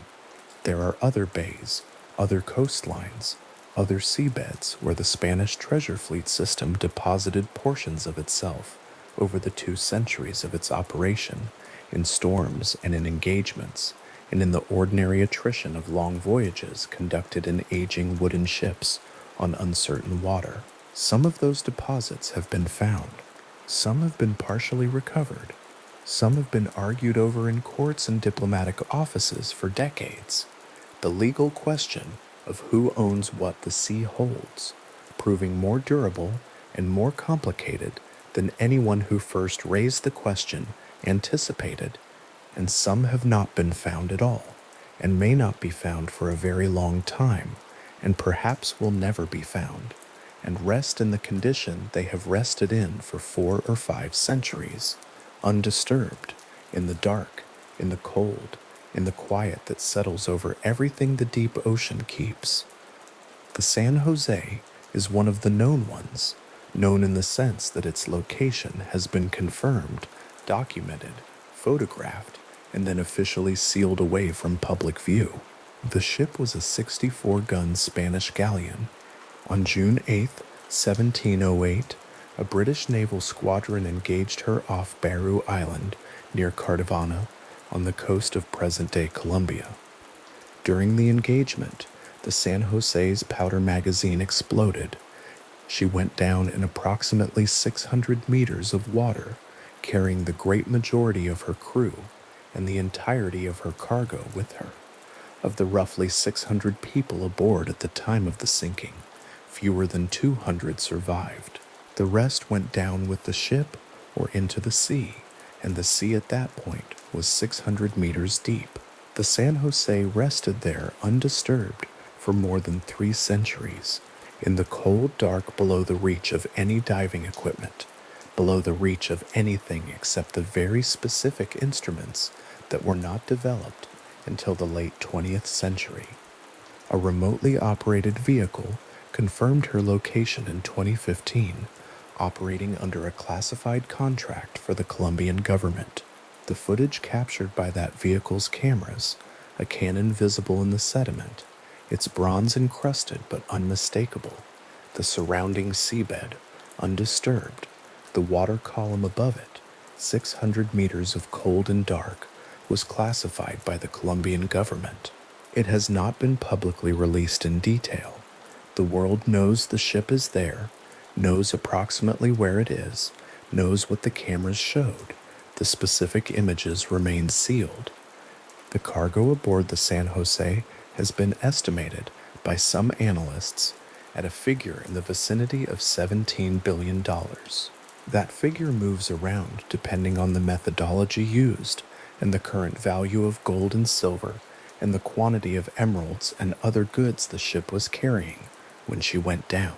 The number is large enough that it has attracted sustained legal attention. Colombia asserts sovereign claim over the wreck as a vessel sunk in its territorial waters. Spain asserts claim over the wreck as a Spanish warship, which under international principles of sovereign immunity does not lose its national status simply by resting on the seabed for 3 centuries. An American salvage company, Sea Search Armada, claims rights based on an earlier search agreement. The legal dispute has been ongoing since before the wreck's location was confirmed, and the confirmation has not resolved it. It has in some ways intensified it by making the question of access and recovery no longer hypothetical. What the San Jose represents, sitting at 600 meters on the Colombian seabed in its classified location, is the particular condition of a thing that is simultaneously known and inaccessible. It has been seen, it cannot be touched. Its location is documented and withheld. The cameras recorded it, and the footage was sealed. The legal instruments that would be required to authorize any recovery are nowhere near assembled.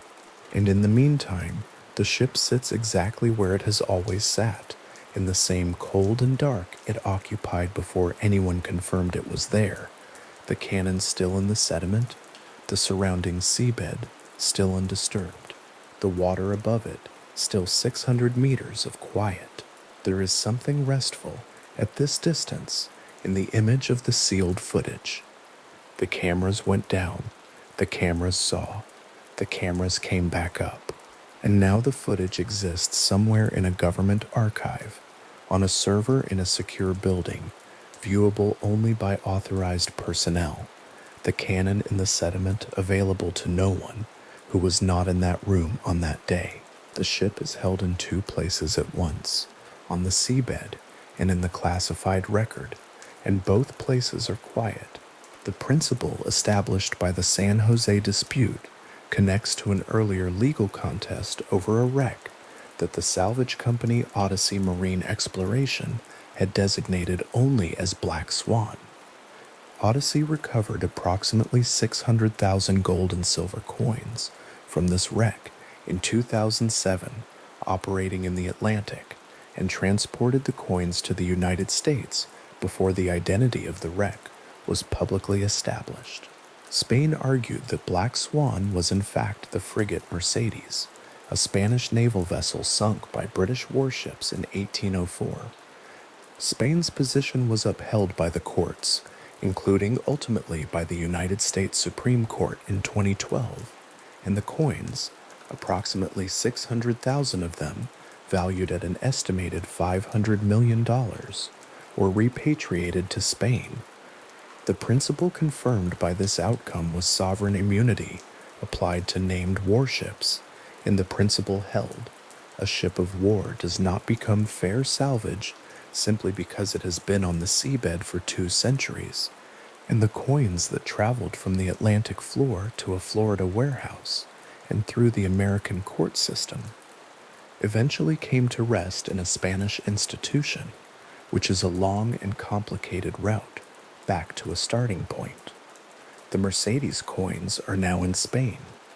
They traveled from their manufacturing point to the hold of a warship, to the Atlantic seabed, to a salvage vessel, to an American storage facility, to a courtroom, to a repatriation agreement, to a Spanish museum.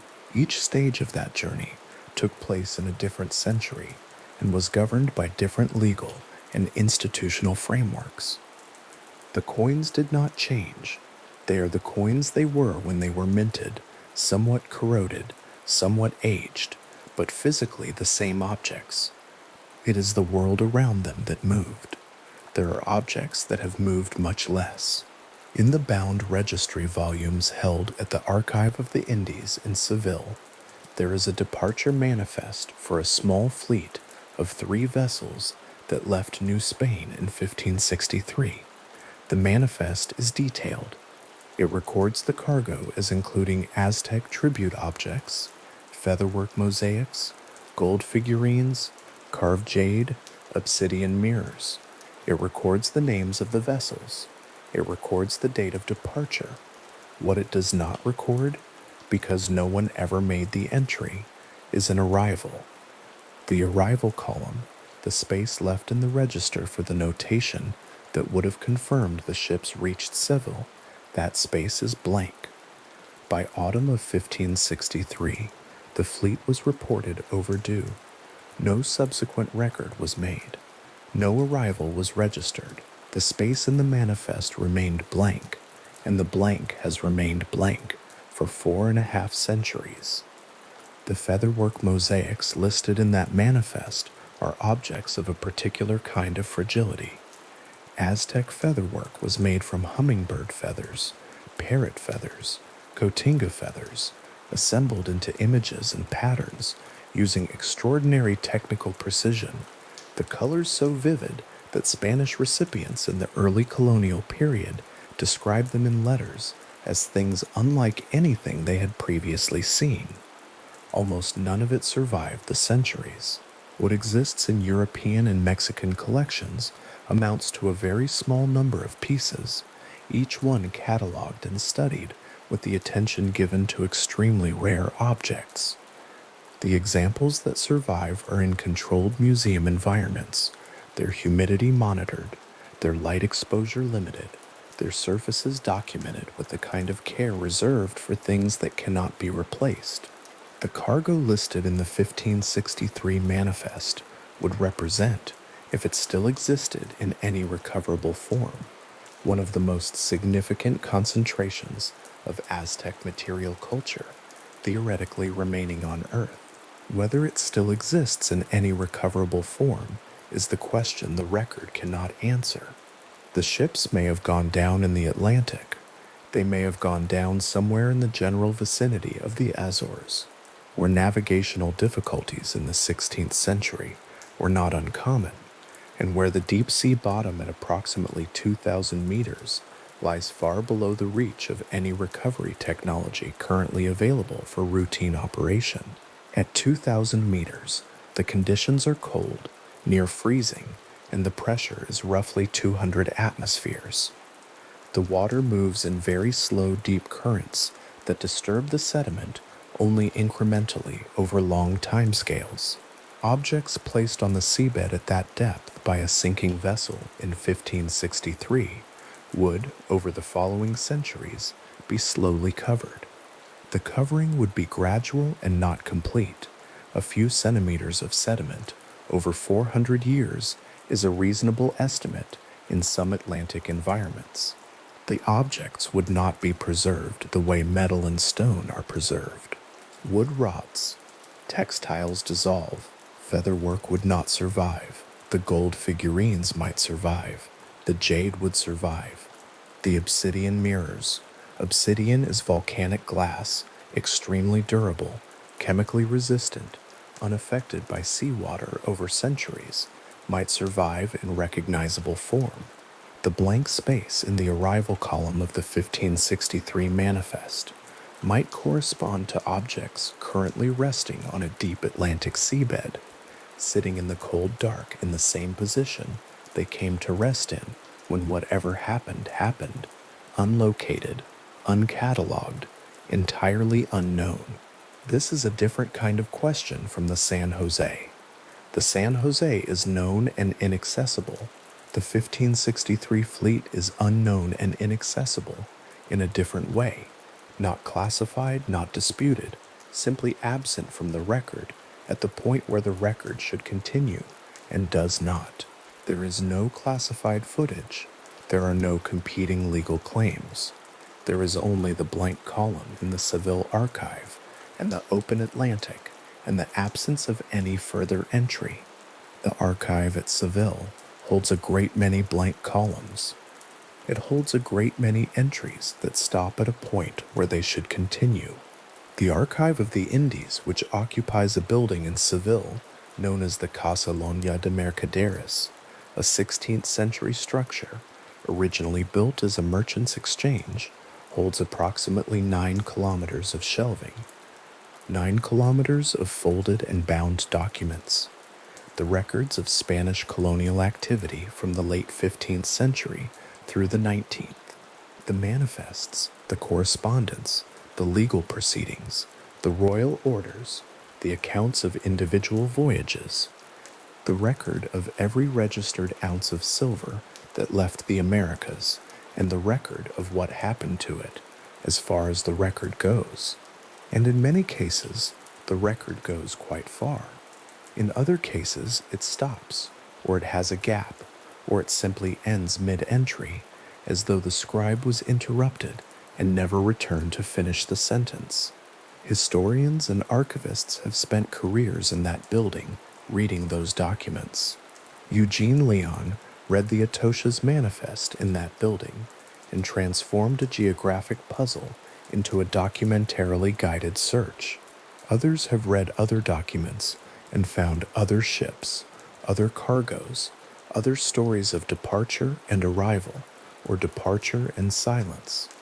The archive does not grow smaller as it is read. The 9 kilometers of shelving do not diminish.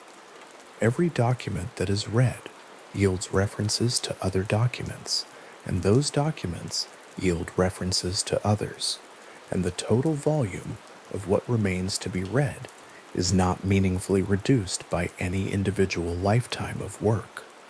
The archive is, in practical terms, inexhaustible. It holds more than can be contained by any single account of it. Modern wreck searches use tools that did not exist when the first treasure hunters began looking.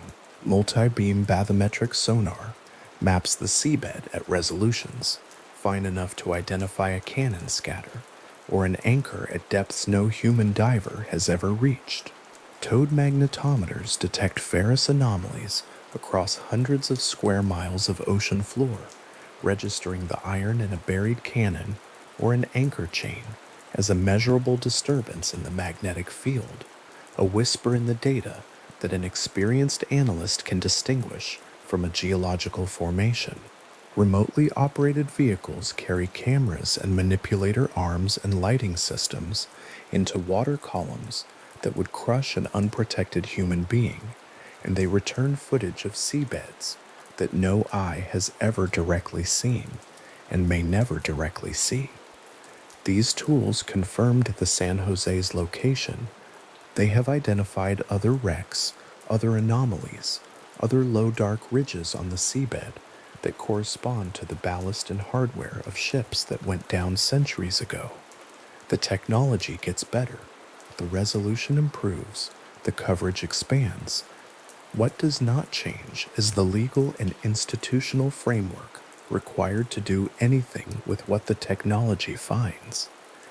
A wreck can be located and confirmed, and photographed and mapped at high resolution, and the result of all that work can be a classified file in a government office and a legal dispute that has been running for longer than the search itself. The gap between finding and recovering is not a technological gap, it is a jurisdictional and political one, and it does not close as quickly as the sonar resolution improves. At the Mel Fisher Maritime Museum in Key West, in a warehouse attached to the museum's main collection, there are shelves holding gray limestone-like lumps in various sizes. Each one is tagged with a site coordinate and a dive date. Each one is a concretion, a calcium carbonate accretion, that forms around metallic objects on the seabed over time, encasing them in a rock-like shell that makes them invisible from the outside.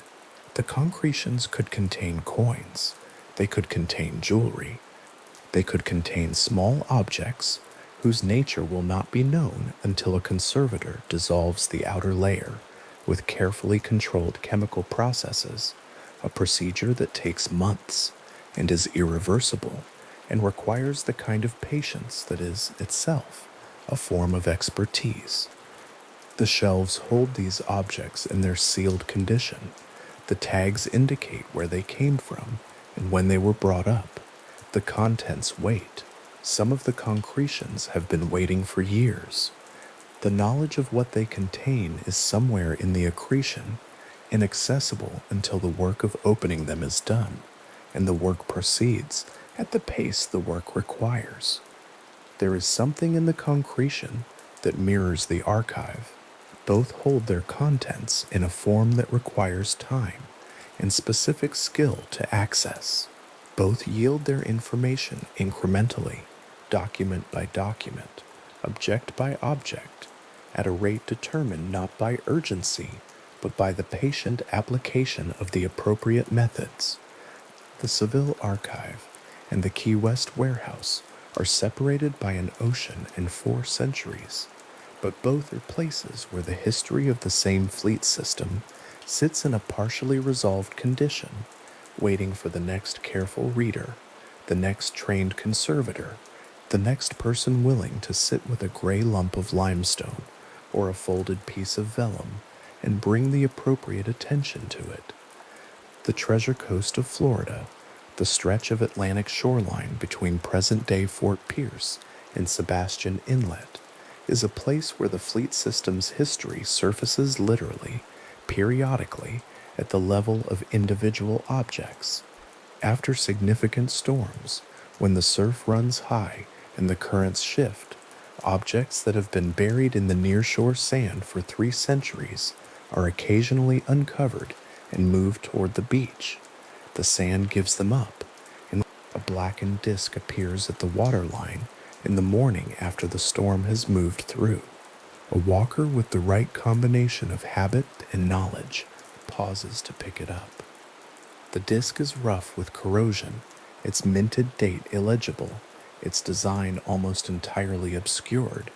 In a laboratory, with the right cleaning agents and the right time, the minting mark might emerge, the assayer's stamp might become visible, the date might resolve from a blur of corrosion into a specific year. The coin might be connected to a specific voyage, a specific vessel, a specific cargo entry in a specific manifest held in a specific bound volume in Seville. That connection between an object found at a Florida waterline and a document in a Spanish archive is the connection that the entire treasure fleet story rests on. The archive and the seabed are in correspondence with each other. The manifest describe what was loaded. The wrecks hold what was not unloaded. Where the descriptions match the physical evidence, the history becomes specific and concrete and verifiable. Where they do not match, or where one side of the correspondence is missing, the history remains a partial sketch, a departure manifest with a blank arrival column, a gray concretion on a warehouse shelf with a tag but no contents yet known.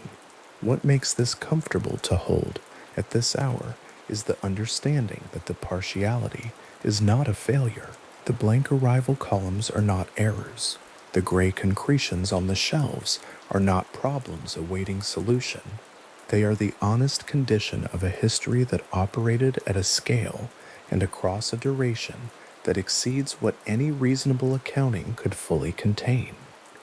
The Spanish fleet system ran for roughly 2 centuries as a going concern, involving hundreds of voyages, thousands of vessels, tens of millions of kilograms of silver, and an administrative apparatus centered in Seville that generated documentation so voluminous it fills 9 kilometers of shelving in a 16th century building and has not yet been fully read. The portion of that history that has been resolved, located, recovered, documented, displayed, is genuinely substantial. The portion that remains unresolved is larger. Both portions are real, and both portions are quiet. The deep ocean off the Azores is not a place most people think about with any regularity. It is remote in every direction. The nearest land at those depths is far above, the surface of the water where weather happens and ships pass in organized lanes. Below the surface, below the thermocline, below the zone where sunlight penetrates, the water column descends through progressive cold and darkness to the abyssal plain, where the bottom sediment is fine and deep and moves very slowly.